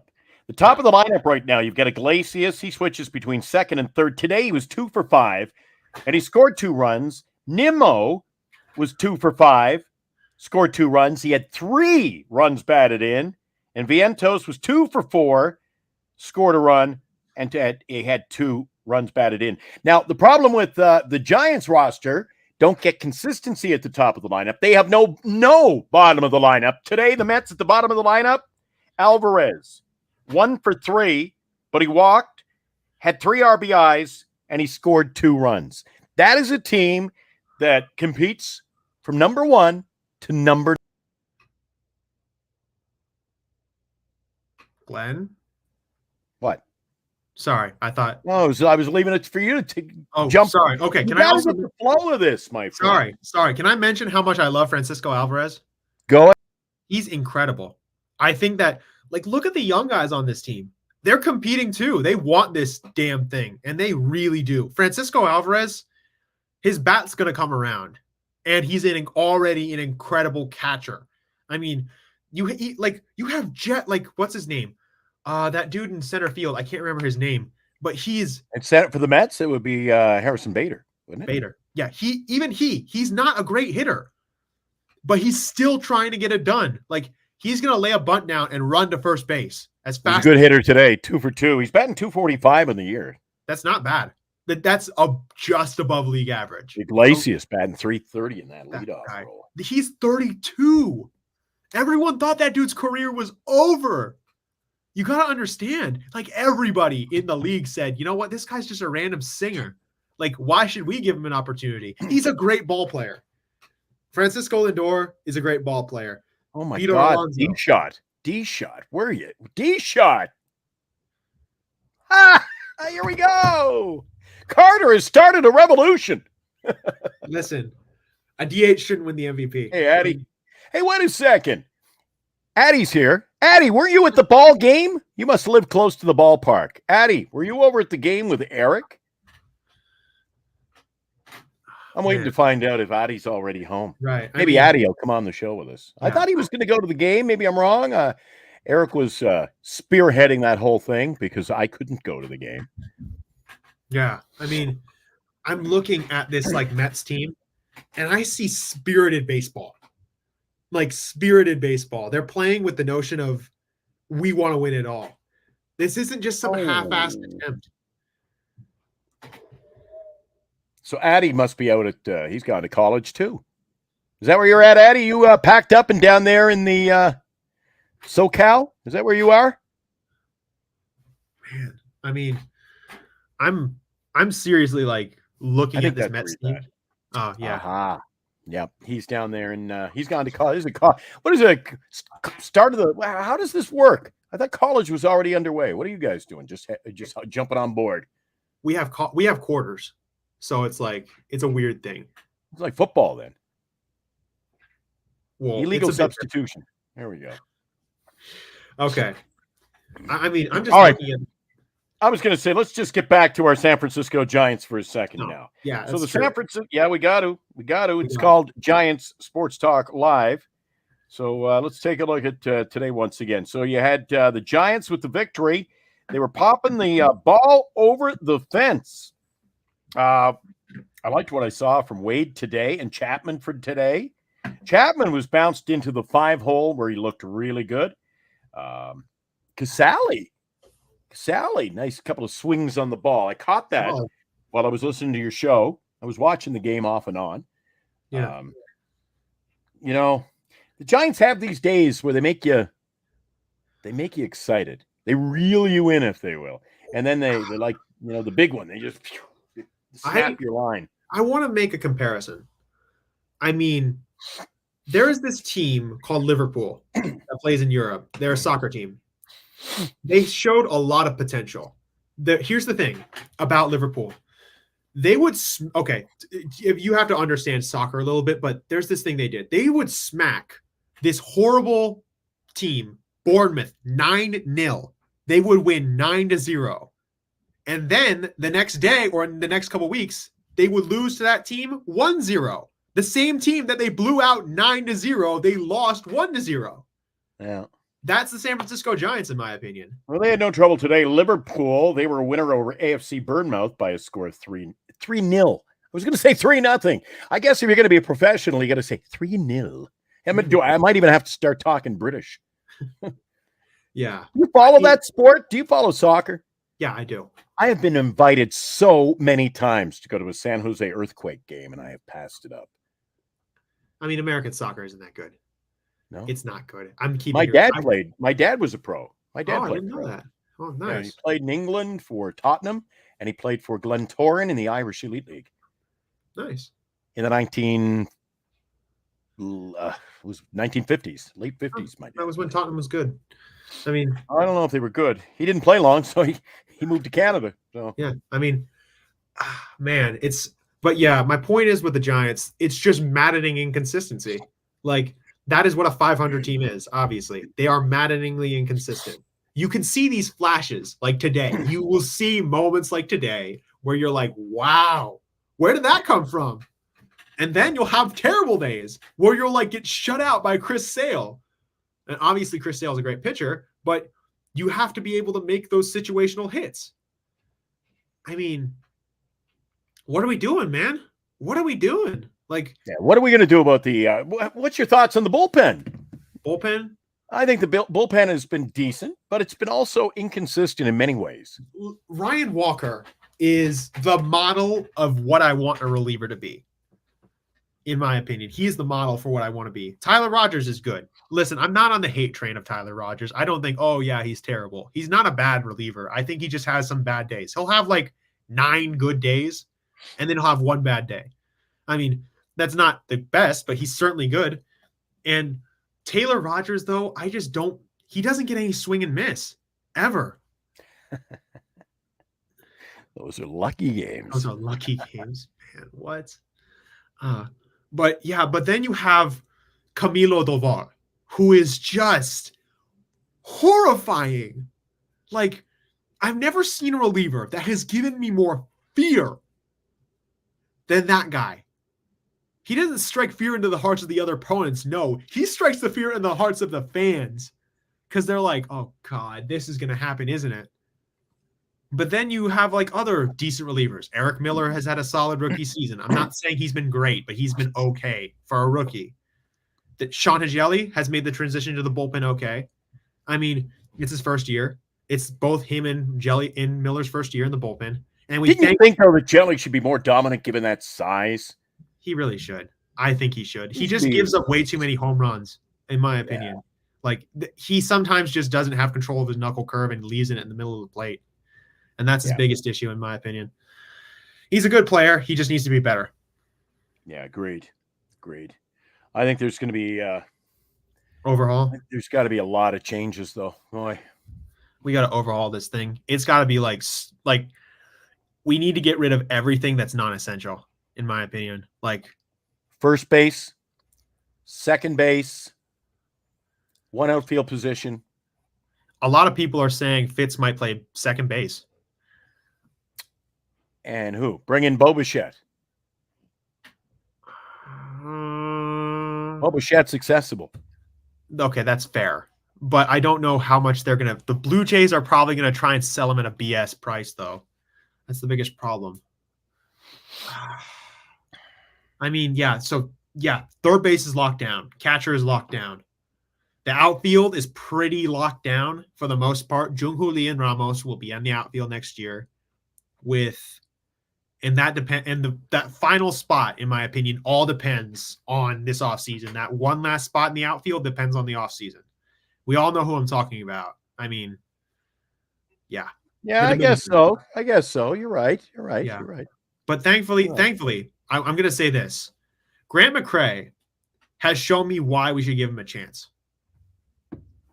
He's been solid. I mean, I'm not going to say the guy is lighting the world on fire. You're right, Eddie. Clearance sale. Everything's got to go. Okay? I'm saying this. Yeah. Listen. I'd rather a clearance sale than $1.44 day at Woolco with Farhan shopping for bargains. In my opinion, sell it all, if I'm being honest. Like, everything that is non-essential. Tyler Fitzgerald's staying. Ramos is staying. Jung-Hoo Lee is staying. Guys like Patrick Bailey are going to stay. Guys like Chapman are obviously going to stay. And then everything else is up in the air. Really looking forward to a full season. I've got to get a full season next year from Jung-Hoo. I was excited about him. No, I've got the Jung-Hoo jersey. Got to meet him.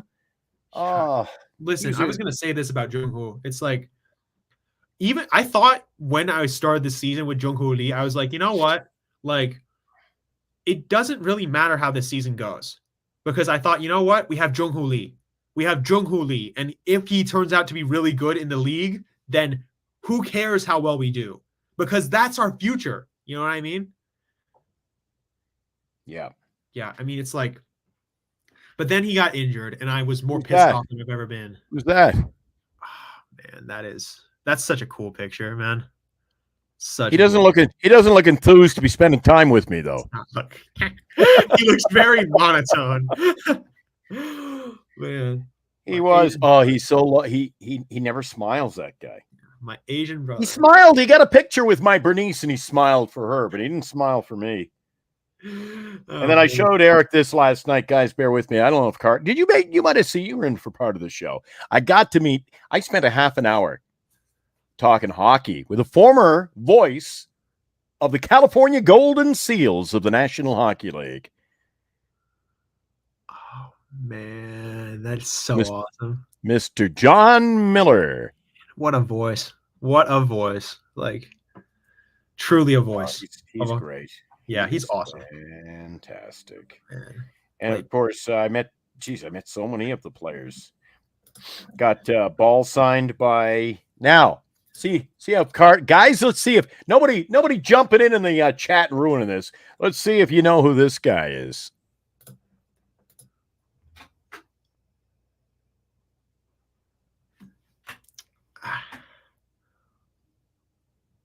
Who is that?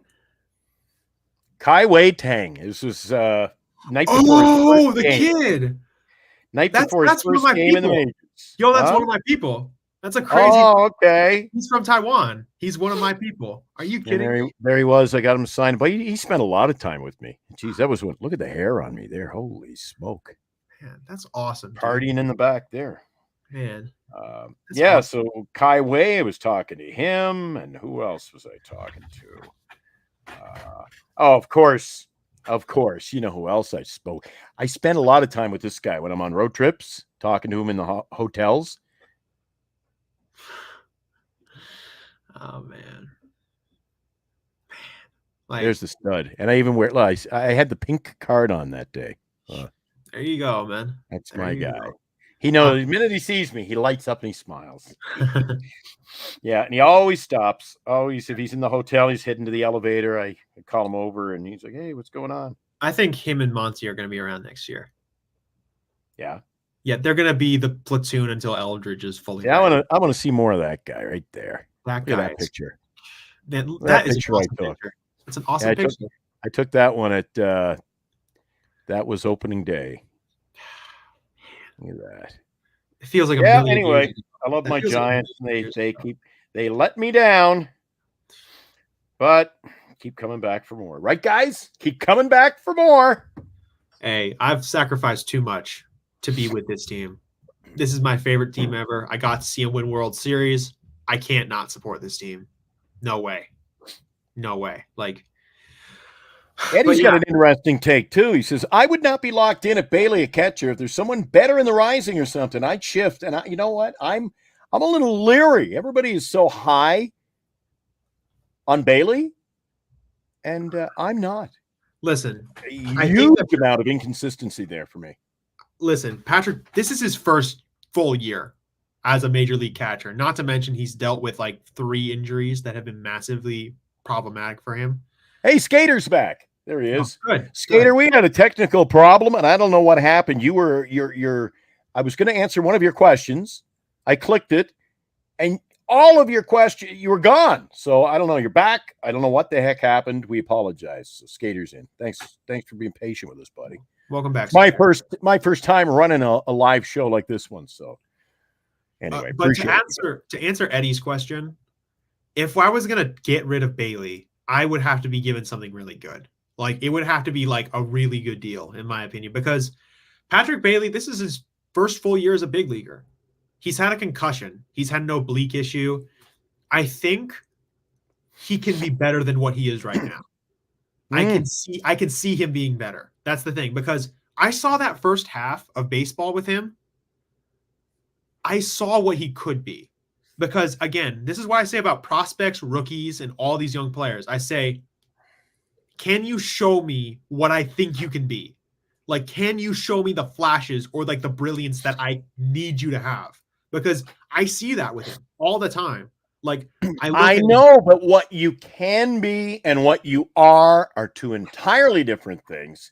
We went through an entire season of Giants baseball, and I did not like what I saw from Bailey. No, I don't disagree. It's just, I think this is, again, it's his first full year. I think that if he's bad next season, like really bad, then I get it. It's time to move on. But I think next season he will perform with the consistency that he showed in the first half of this year. Heck no. When I think I'm out, they pull me back in again. Just can't break away. Just when I think I'm out, pull me right back in. It's the third Godfather. Here's another one. Eddie K's 24. If he's dealing with injuries already, when he's at his youngest and at his strongest, as a catcher, getting older, how's he going to last? Oh, I wouldn't say older. We don't have to worry about that quite yet. He's 25. I mean, I think with the developments of sports medicine, he will be better than what he is right now. I think. I am a believer in sports medicine as a remedy for a lot of the problems that athletes face. I mean, look at Tommy John surgery. Pitchers would never pitch after Tommy John surgery without their UCL after they tore it. And now, thanks to Tommy John and the doctor who made this surgery, now they're able to go again. Hey, Skaters, what I think you got to do is I think you got to sign out and come back into the thing, because you completely this is a weird thing about Skaters tonight. Skaters chats all disappeared from our board. We've got the master control here. And he says, I can see mine. Now I can see his. He can't see anybody else's. I don't know what's going on here. He's just maybe a glitch in the system or something. Man, Skaters, we know you're there. I can see your chat. Yeah, let's just hope that Eric can figure something out. Testing 1, 2, 3. Yeah, I mean, I believe in, but what I'm trying to say is I believe in Patty. I believe in him to do better than what he is right now. I think he will be. And Skaters, can you see us? Hello? What's going on? What is going on? I don't know. Skaters, I think you can see us anyway. I don't know. Yeah, whatever. I maybe Eric can get it fixed or something, but oh my gosh. Yeah, Heckmo says if you try turning it off and on again. That's always a remedy. I've done that since I was. Yeah, which is sort of like Giants baseball. They're on and then they're off again. Yeah, just turn it on, off. I mean, geez, they had Eric and I all wound up about 3 weeks ago when they were up over 300. They were up 3 or 4 games over 5, and then they dipped. No, when we were I remember going to those Braves games. I remember going to that Braves game, and we got crushed. And I was like, "Yep, it's over. Like, there's no way.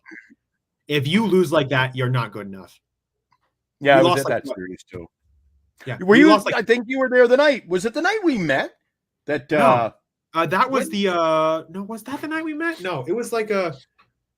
I met you. It might have. It actually might have. Yeah, it was like a Braves. No, was it up that game? No.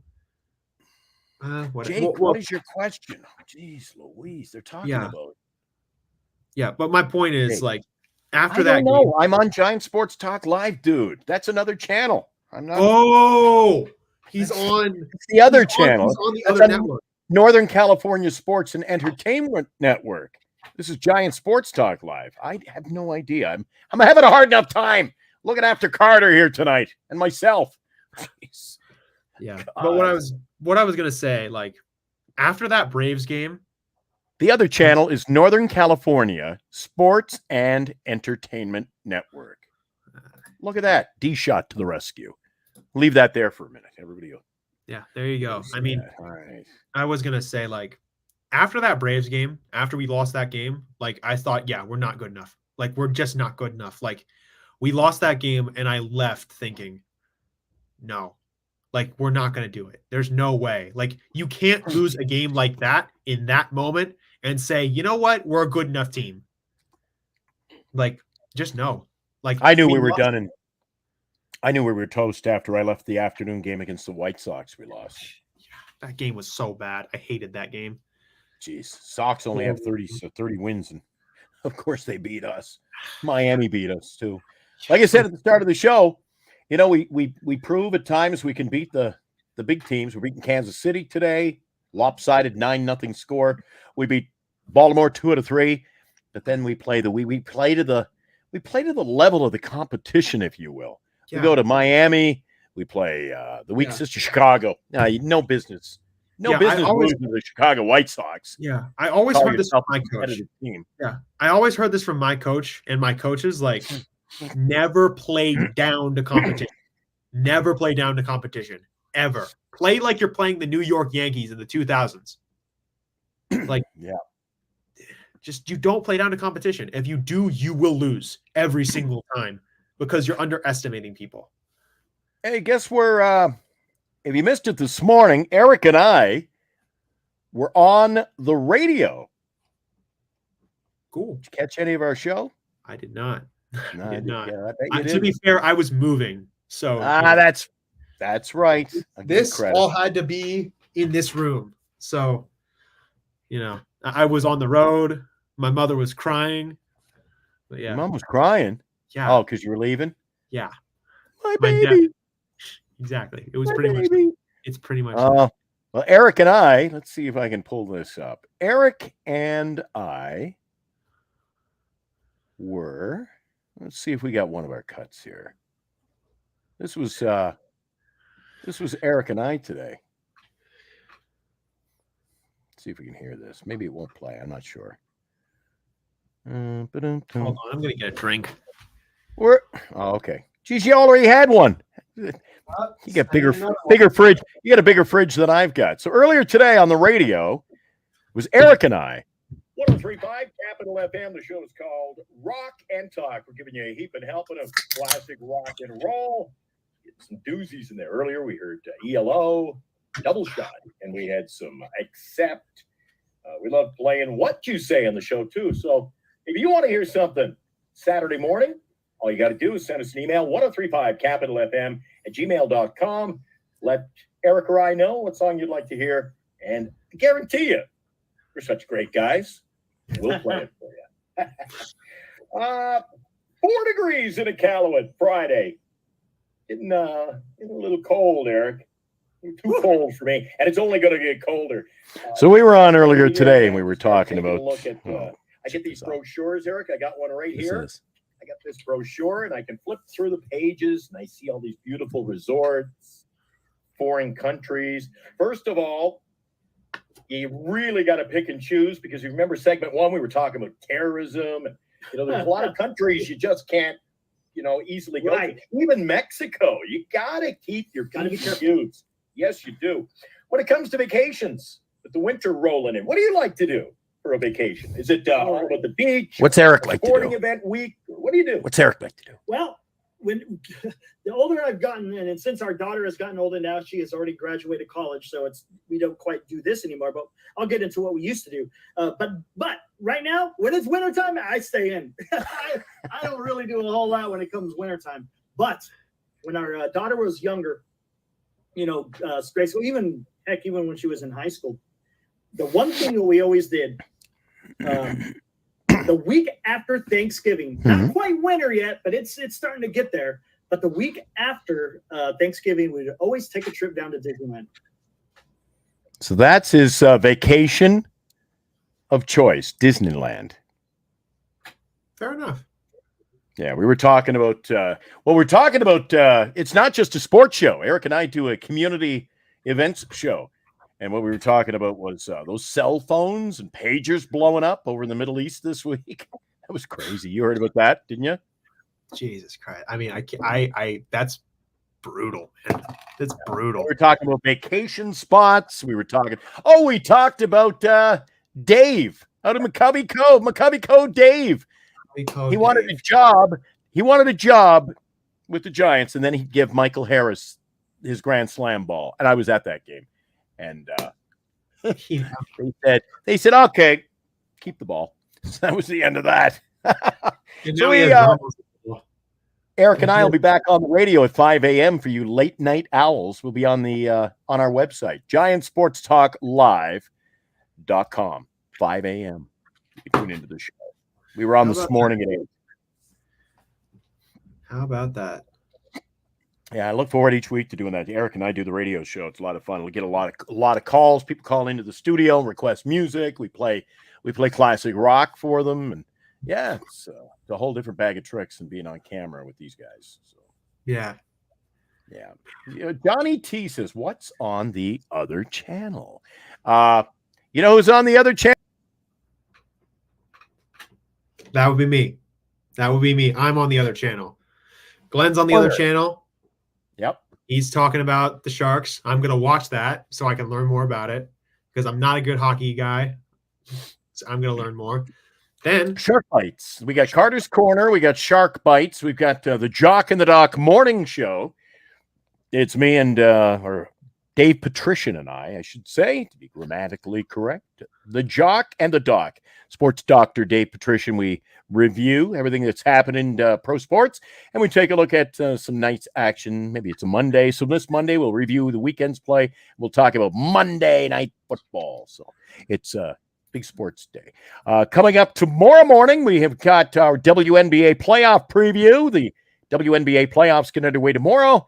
And what else? We got Eric on in the evenings with the pregame report. So much going on. It's a busy channel, and we've got a 24-hour channel coming real soon. Awesome. And coming soon, right here, let me poke you out of this.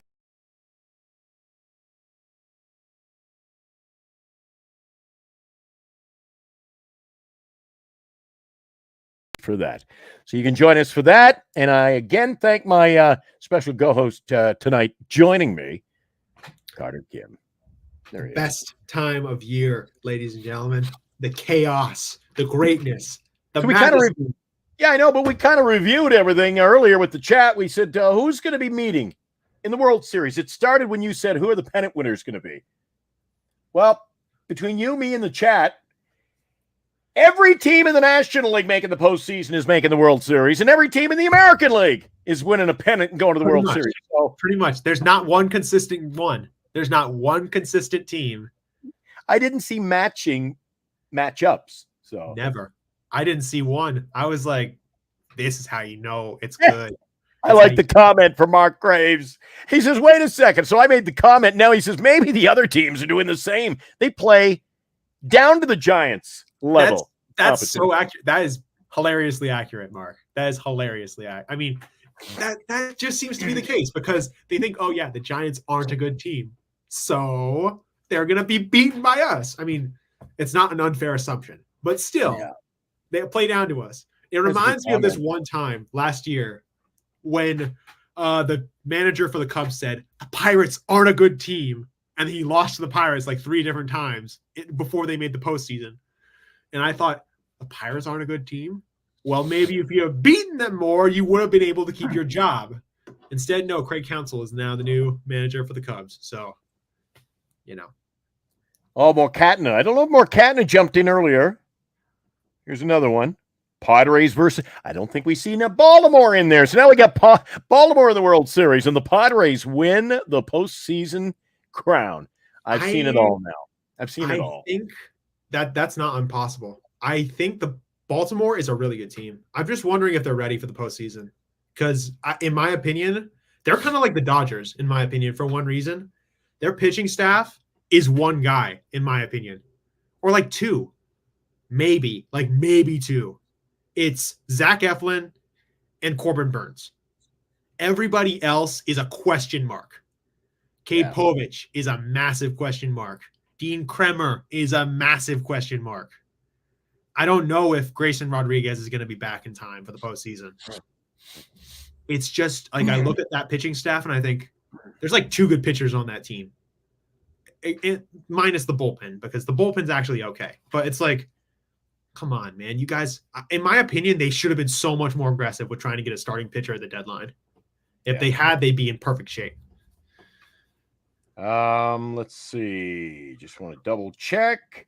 And first of all, let's go back to our regularly scheduled programming. And before we do anything else, I think we should do this. And now, a Giant Sports Talk Live scoreboard update. And now, a Giant Sports Talk Live scoreboard update. That happened to Eric 2 nights ago. I don't know why that. Yeah, I remember that. 3 finals have just come in a few minutes ago. San Diego did hold off the White Sox quite easily, 6-2. If you don't win that game, sorry, go ahead. Colorado, they beat the Dodgers in a stunner 6-3, and the Yankees, it's a final. They beat Oakland by a score of 10-0. If you are just joining us, we were talking off the top of the show and throughout that the Giants hit 5 home runs en route to a 9-0 victory over over Kansas City.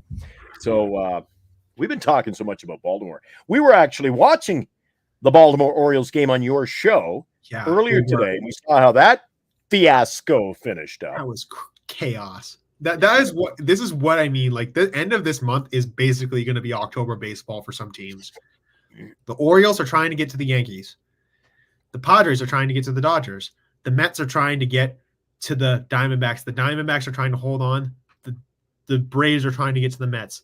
It's already October baseball, and it's not even October. And yeah, I mean, when I was watching that final game with you on my show, I couldn't believe it. I was like, how the heck did the Tigers blow that lead? They didn't even get 1 out. Like, I had you know what I thought of when I saw that? I thought of Tyler Rogers, having no outs in that game versus the Mariners. I thought, why didn't you just take it out sooner? Hello. We got one in from Morcatna. Yamamoto's numbers in the postseason at Japan are bad. I don't know what they are. Looking forward to see how he translates. Obviously, MLB postseason. I think he's going to be pretty damn good. I already predicted Yamamoto Cy Young Award winner 2025. So we'll see what happens with that. And Marcus. Hi, Marcus. Hit the like and subscribe. You can stick with us right here on Giant Sports Talk Live. Someone going to yap about how they don't like Lamont or how Chapman's contract wasn't worth it. Well, we have done that. Lamont. No. Mr. Lamont, what have you done for me lately? And Nothing. Chapman, his contract, it was worth it because I think he's going to draw in a few other players. So if we got to sign him for 6, so be it. And when people were even talking about Jung-Hoo Lee, all these people who talked about, and you guys too, when you talk about Jung-Hoo Lee and people said the Giants overpaid for Jung-Hoo Lee, how'd they get him for $30 million? Jackson Chourio got paid $50 million. A steal. This team has $1 billion to spend on salary. So what's $30 million? Exactly. Peanut. I mean, Paltry. Exactly. I mean, look at the Brewers in Jackson Chourio, for example. They paid him. See, I'm liking Marcus already. Marcus already. Exactly. It was a freaking pickup. I mean, if we didn't get him, some other team was going to get him for even more And money. then you'd see all the people bitching that we overpaid, saying, why didn't we get him? Why didn't we sign him? There's no keeping the Giants fan base happy. You know that? I've come to that realization. They're never happy. All the people were complaining. Oh my God! Why do we got Yamamoto? We've got Lamont Wade Jr. in the second half after the All-Star break. A lot of them were the same people who were saying, "Wait till he gets back from his injury. Wait till he gets back." Listen, the guy he's done nothing offensively this year. That's why we need to sign a solid first baseman. Enough said. It's got to be done. The people who wear this logo on their hat, in my opinion, we've seen so much.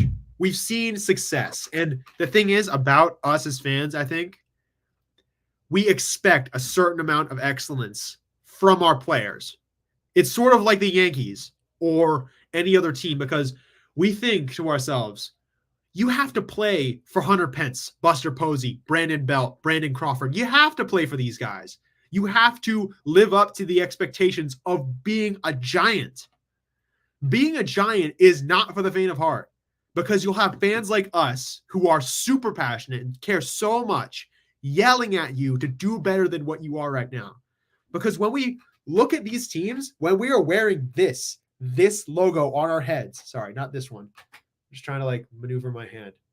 When we wear this on our heads, we expect excellence from whoever else is wearing that logo on their chest on the field. We say to you, you better do well, because we expect something from you. We have excellence. Yeah, these are high expectations, but it seems fair to me that we have high expectations for you.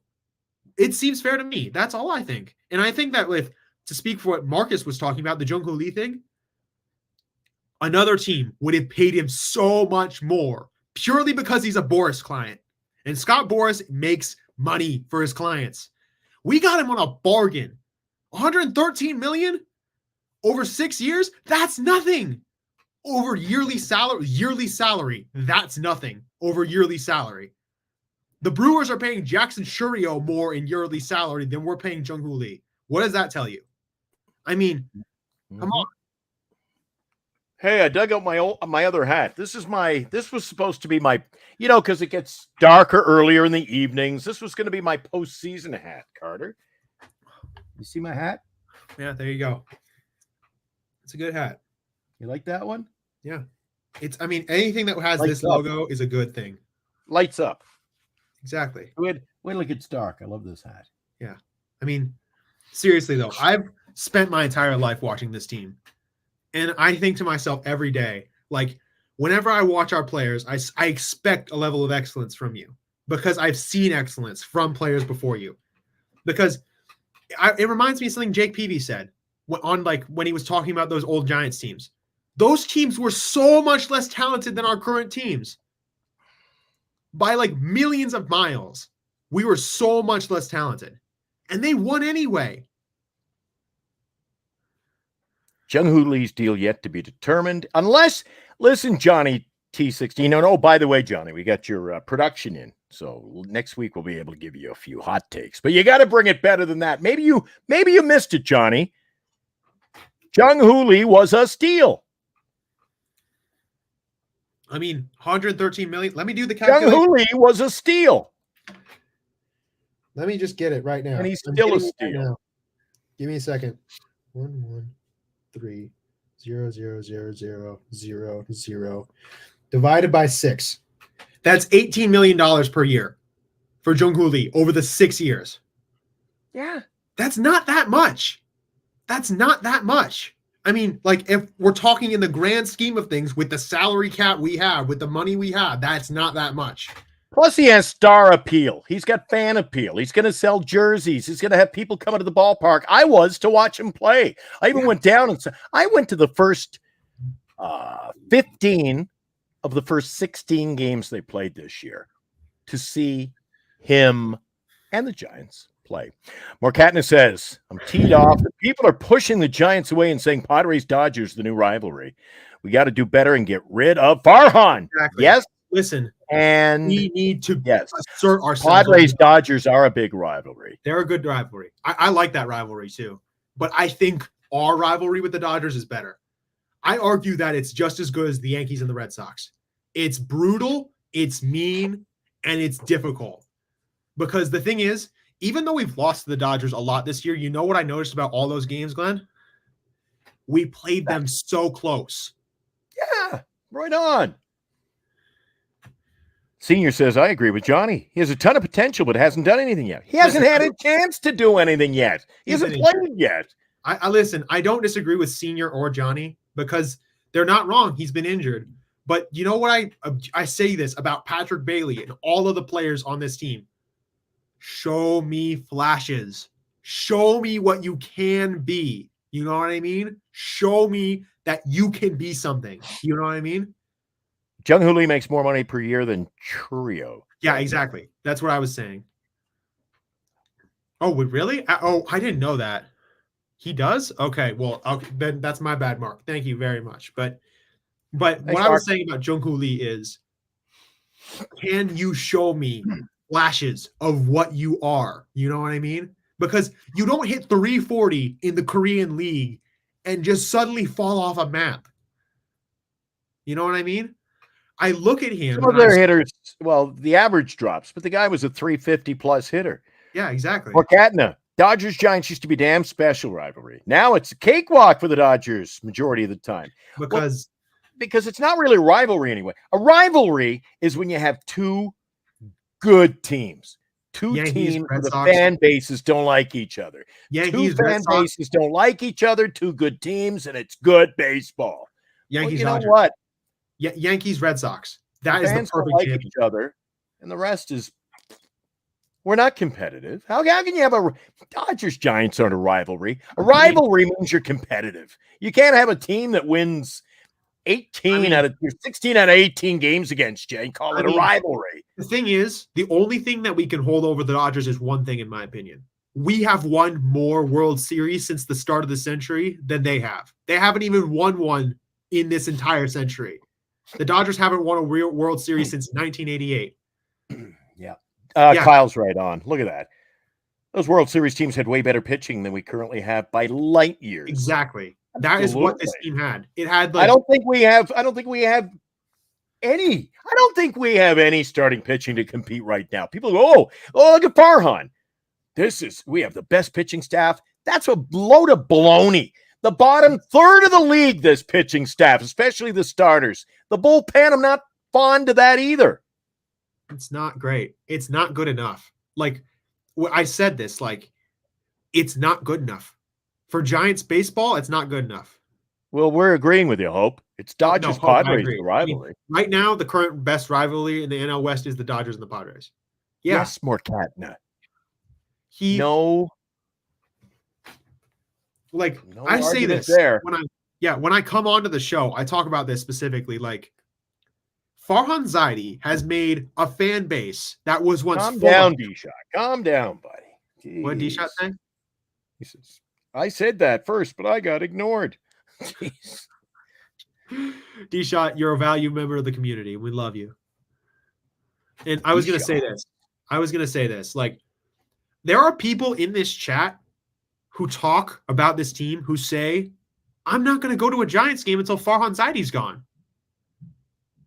We have become so apathetic as fans to a point where fans of this proud team, a team that has won 3 World Series in this century, that's only eclipsed by the Boston Red Sox. You got to understand that. The only team that has won more World Series in this century than us have been the Boston Red Sox. That's crazy. Is Will going live tonight? Well, that's the other channel. I'm not quite sure about that, Jim. That's but anyway, what I was going to say is, like, Farhan Zaidi has been so bad that he has turned this once proud fan base, a fan base that loves this team, into apathetic people. Hikaru talks about this all the time when he's in the chat. Like, I'm not going to the games. And why would he? Why would he want to go? It makes no sense. I got season tickets. Yeah. But I bought my WNBA season tickets, so I'll be missing a few games next year. Oh, lights went out. Oh, there you go. I mean, like, it's depressing. You know what, Eddie? Is this Eddie's? No, where's it? Where's Eddie's here? Here's Eddie. Yankees Astros, a bigger rivalry right now than San Francisco LA. You know what? That doesn't compute with me. Yankees Astros, I don't think that's much of a rivalry. Here's the difference with that. But you can't compare it because San Francisco LA isn't a rivalry.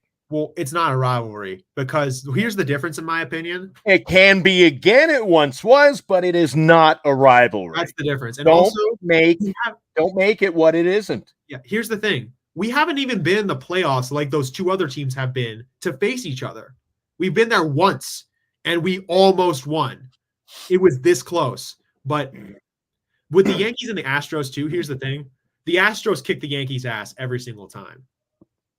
So, it's like, because the Yankees are just exactly. Morcatna, that's the thing. As fans of this team, we are used to seeing this team win and big time win. Like, you look at that is the thing. It's the standard of this organization. Absolutely. Hey, Morcatna, you know how much we love you? You know how much we love Morcatna? How much do we love him? We did it before, and we'll do it again.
Yep.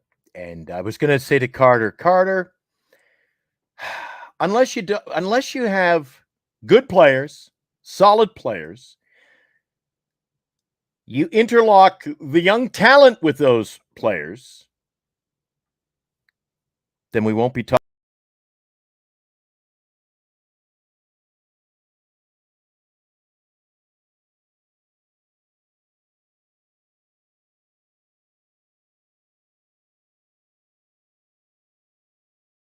Postseason. And unless we turn this ship around in the other direction, that, my friends, may not be for a while. Geez, they even added a spot in the postseason for us, and we still can't get in. Damn right. It frustrates the heck out of me. You know what? Being a Giant fan is it's like being a Mets fan. fan. Like Red Sanford. I'm having the big one. Jeez, this team is going to give me heart failure, man. It's like being a Mets fan, in my opinion. Well, the miracle Mets, no miracles for us. It's going to take one mighty miracle. Yeah, damn right. I mean, here's the thing. You got to understand. It's like we have won 3 World Series in this century. That's more than can be said by a lot of teams, including the New York. Wait, no, actually, no. New York's won a couple at the whatever. The point is, we can say that we've won so much. See you, Hope. I mean, see you later, Hope. Have a good night. But listen, when people get so people say all the time, oh, why do Giants fans get so mad? Why are we so pessimistic? It's because of this. because we were so used to seeing the excellence of our team. We have believed in the idea that we are good enough for the World Series. And then we have idiots like Farhan Zaidi run this team. Like, come on. You keep living in the past, Carter. Damn right I do. Damn right I do. Because I expect excellence. Does that make me a bad fan for expecting excellence from a team? Does that make me a bad fan? Marcus, I can't say I agree with Marcus, but I can smell what he's stepping in today. He says, I have faith that ownership's going to put pressure on Farhan this offseason to really make a big push to sign big. Well, I like it, but I hope it's somebody else who's making that big signing. If he's not Marcus, gone. if you are new to the channel, we have talked indefinitely. The chat's all in. They got to make a move. Farhan hasn't gotten the job done. You're out Johnny of here. T16.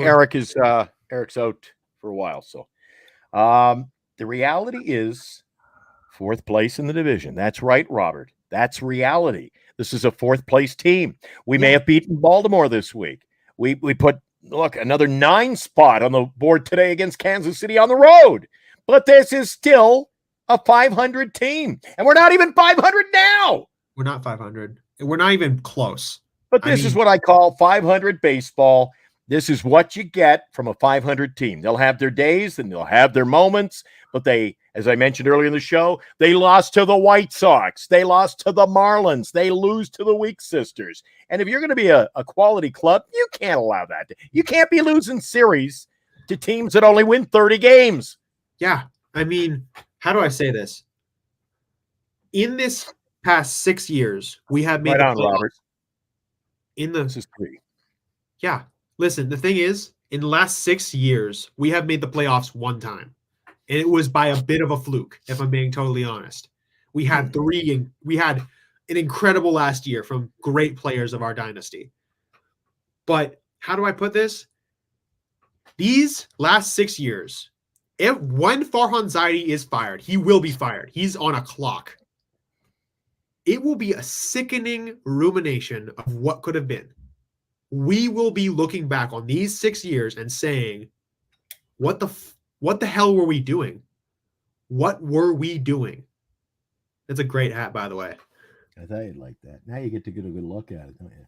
Yeah, there you go. Lights up. Yeah. That's so my wife knows where I'm at all times. But yeah, that's all I got to say about Was that. Farhan on a lifetime contract? If he worked for me, he would have been gone long ago. I guess I'm a one-man show, though. I hire and I fire. There's all this ownership, too many owners. You know what they always say? Too many cooks spoil the broth. Well, guess what? They got too many owners. I like clubs that have one owner, one man. If you don't like it, makes a change. Done. Over with. Kaput. You're out the door. I was going to say, look at how, listen, I'm going to say this about George Steinbrenner. George Steinbrenner was a bad person. I'm keeping it real. He was not a great guy. But you know what he was always at the end of the day? He was a baseball guy. He was a baseball guy. And he said, I would say, if Farhan Zaidi was working for Hal Steinbrenner, he would have been fired 5 times over. Yeah.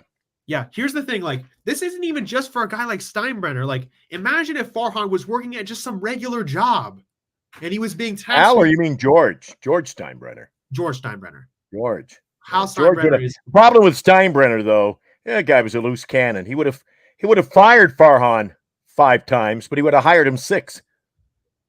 He was a bit of a crazy. Like Billy. Yeah, it's just.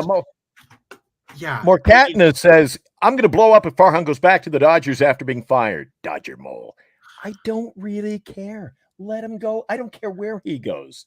He can go to hell. Korean League. I don't care. He can go wherever the hell he pleases. Listen, it's just imagine if Farhan Zaidi was working a regular job for 1 second and he was tasked with things like this.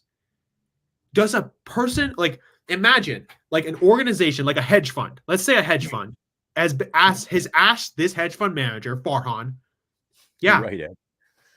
Yeah, exactly, Right. Eddie. And imagine if he was being asked, hey, you're going to handle $200 million worth of assets and you're going to invest it. And yeah, exactly. And he failed in all of those investments except for a couple. One of them's gone. One of the investments this offseason is gone. The other is going to opt out and go into free agency. The other got injured to start the season. The other one is good, and it was a good contract. Well, it was an iffy contract, but Yeah. he has failed. He is a failure of a GM. He is a failure of a human being. Tell me how you really feel. Look what Robert says. Robert says, not only do the Giants have to worry about the Dodgers, but now also the Padres and the Diamondbacks. That's right. They're slipping down, and they're becoming the Colorado Rockies of the Western Division. Exactly. That's the biggest thing. It should never been allowed to happen. That's a problem. How far, as they say, how low must you go? Yeah, exactly. Like, that is what I said a couple months ago. We're looking up. We're not looking down. We're looking up at the best teams in baseball.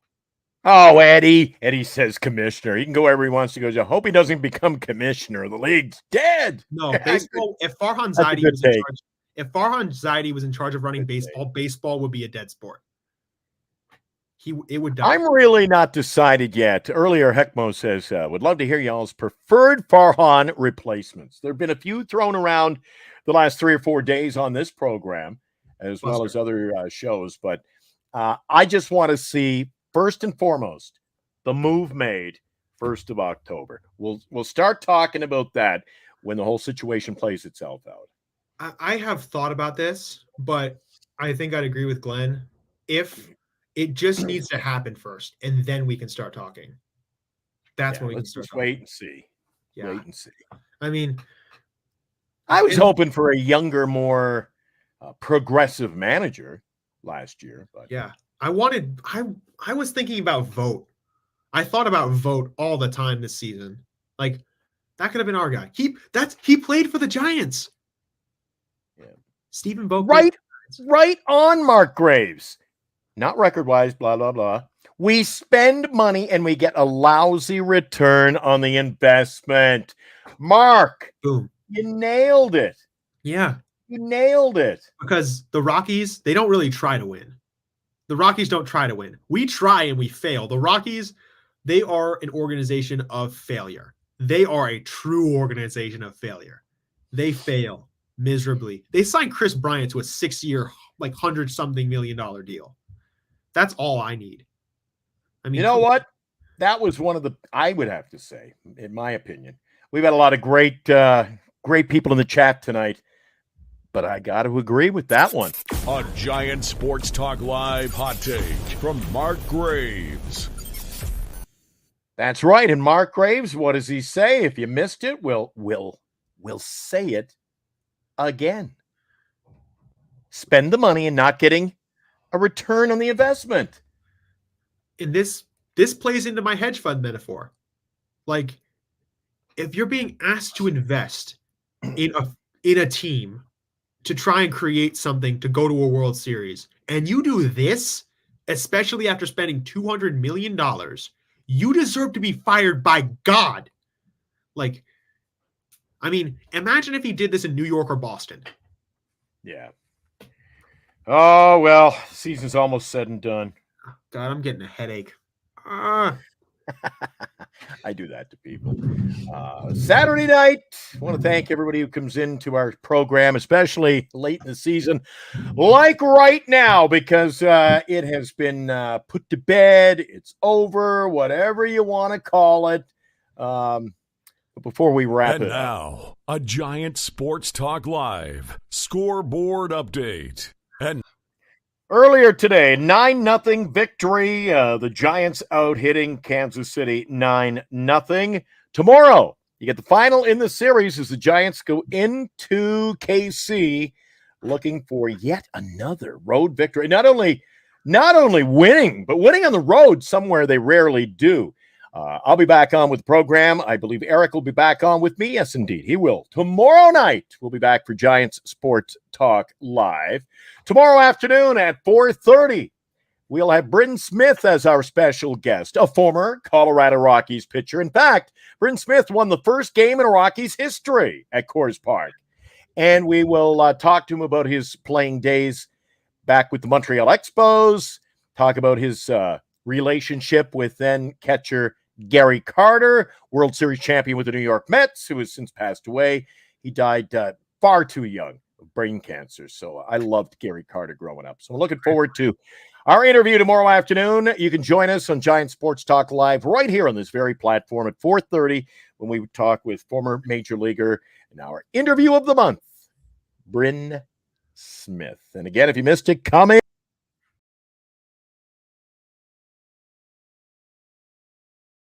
I will be taking it to the various cities around the postseason. We've got Tommy D in New York, one of our guys on assignment. So he covers the Mets and the Yankees. He'll be talking to us about series over there. Our own Dave Patricia of the morning. He covers a lot of those series for Rogers. So I'll see where he's going to be traveling. And it's going to be fun talking about baseball that really means something for a change, right? It matters. It'll matter to people. Somewhere out there, all these other teams have fans, and maybe they'll be dropping by to hear our take on Giant Sports Talk Live. Yeah. Glenn, can I do the thing? What do you got to do? I say Farhan's had 7 years to get the team put together, and he's failed. He has. Right. He is a failure. Lifetime contract at this point. He's a failure. He is a failure of every. Oh, more Katna! Oh no! Say it ain't so. Say it ain't so. On that note, I gotta get the hell out of here. Thanks. I'm gonna do the thing. Carter Kim's contribution. Good job, young fella. Thank you. All right. You'll be back Monday. Next installment of Carter's Corner Monday afternoon at what? 3 p.m. 3 p.m. All right. Wait. I'm on tomorrow morning. You can join me tomorrow morning at 11. I will have. Oh, I can't wait. I have the WNBA preview on our basketball program. That's tomorrow, the debut of that show. I'm back tomorrow night on Giant Sports Talk Live for the recap of the Giants game with Kansas City. And finally, if you missed it, just mentioned, tomorrow afternoon, our interview of the month. Last year, it was Matt Stairs, who played for the Oakland A's, many teams around Major League Baseball. Tomorrow, Bryn Smith, former Major League pitcher, played for the Colorado Rockies, St. Louis Cardinals, and he played for a decade with the Montreal Expos. We'll see if he's keen on a team going back to Montreal. We'll talk to him about what it's like to play in the postseason, talk to him about what it was like in Montreal when they lost to the Dodgers in 1981, series which will live in infamy among Expos fans as it ended on a Rick Monday home run on a Monday afternoon, affectionately known now in Canada as Blue Monday. It was a sad day. Sad day. And the sad season of Giants baseball is only a week out. A week from tomorrow, we'll be bidding goodbye to the team. Carter, thanks for dropping by tonight, pal. All right. See you, everybody. Okay, can I do the woo? Can I do the woo? You do the woo, and I'm kicking you out. See you then. Woo! Woo! Say woo. There he goes.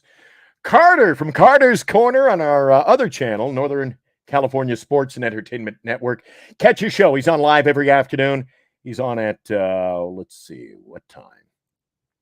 I think he's on around, 3 o'clock in the afternoon.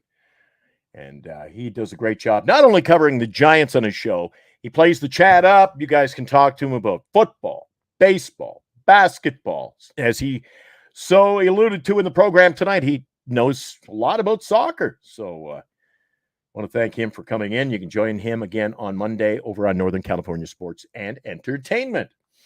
Let's see. We've got the live interview tomorrow afternoon, 4:30. Eric and I on the air tomorrow night at 8. Giant Sports Talk Live after their series wraps up in Kansas City. We look forward to seeing you then. Have a safe and a pleasant Saturday night.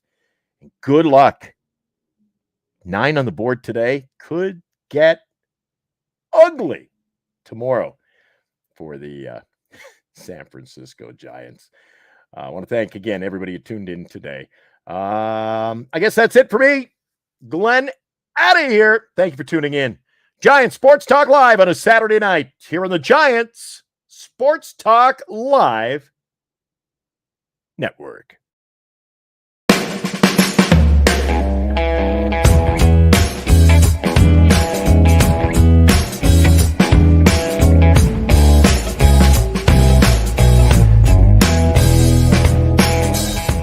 You've been watching Giant Sports Talk Live with Eric and Glenn, a Northern Lights Entertainment Broadcasting production.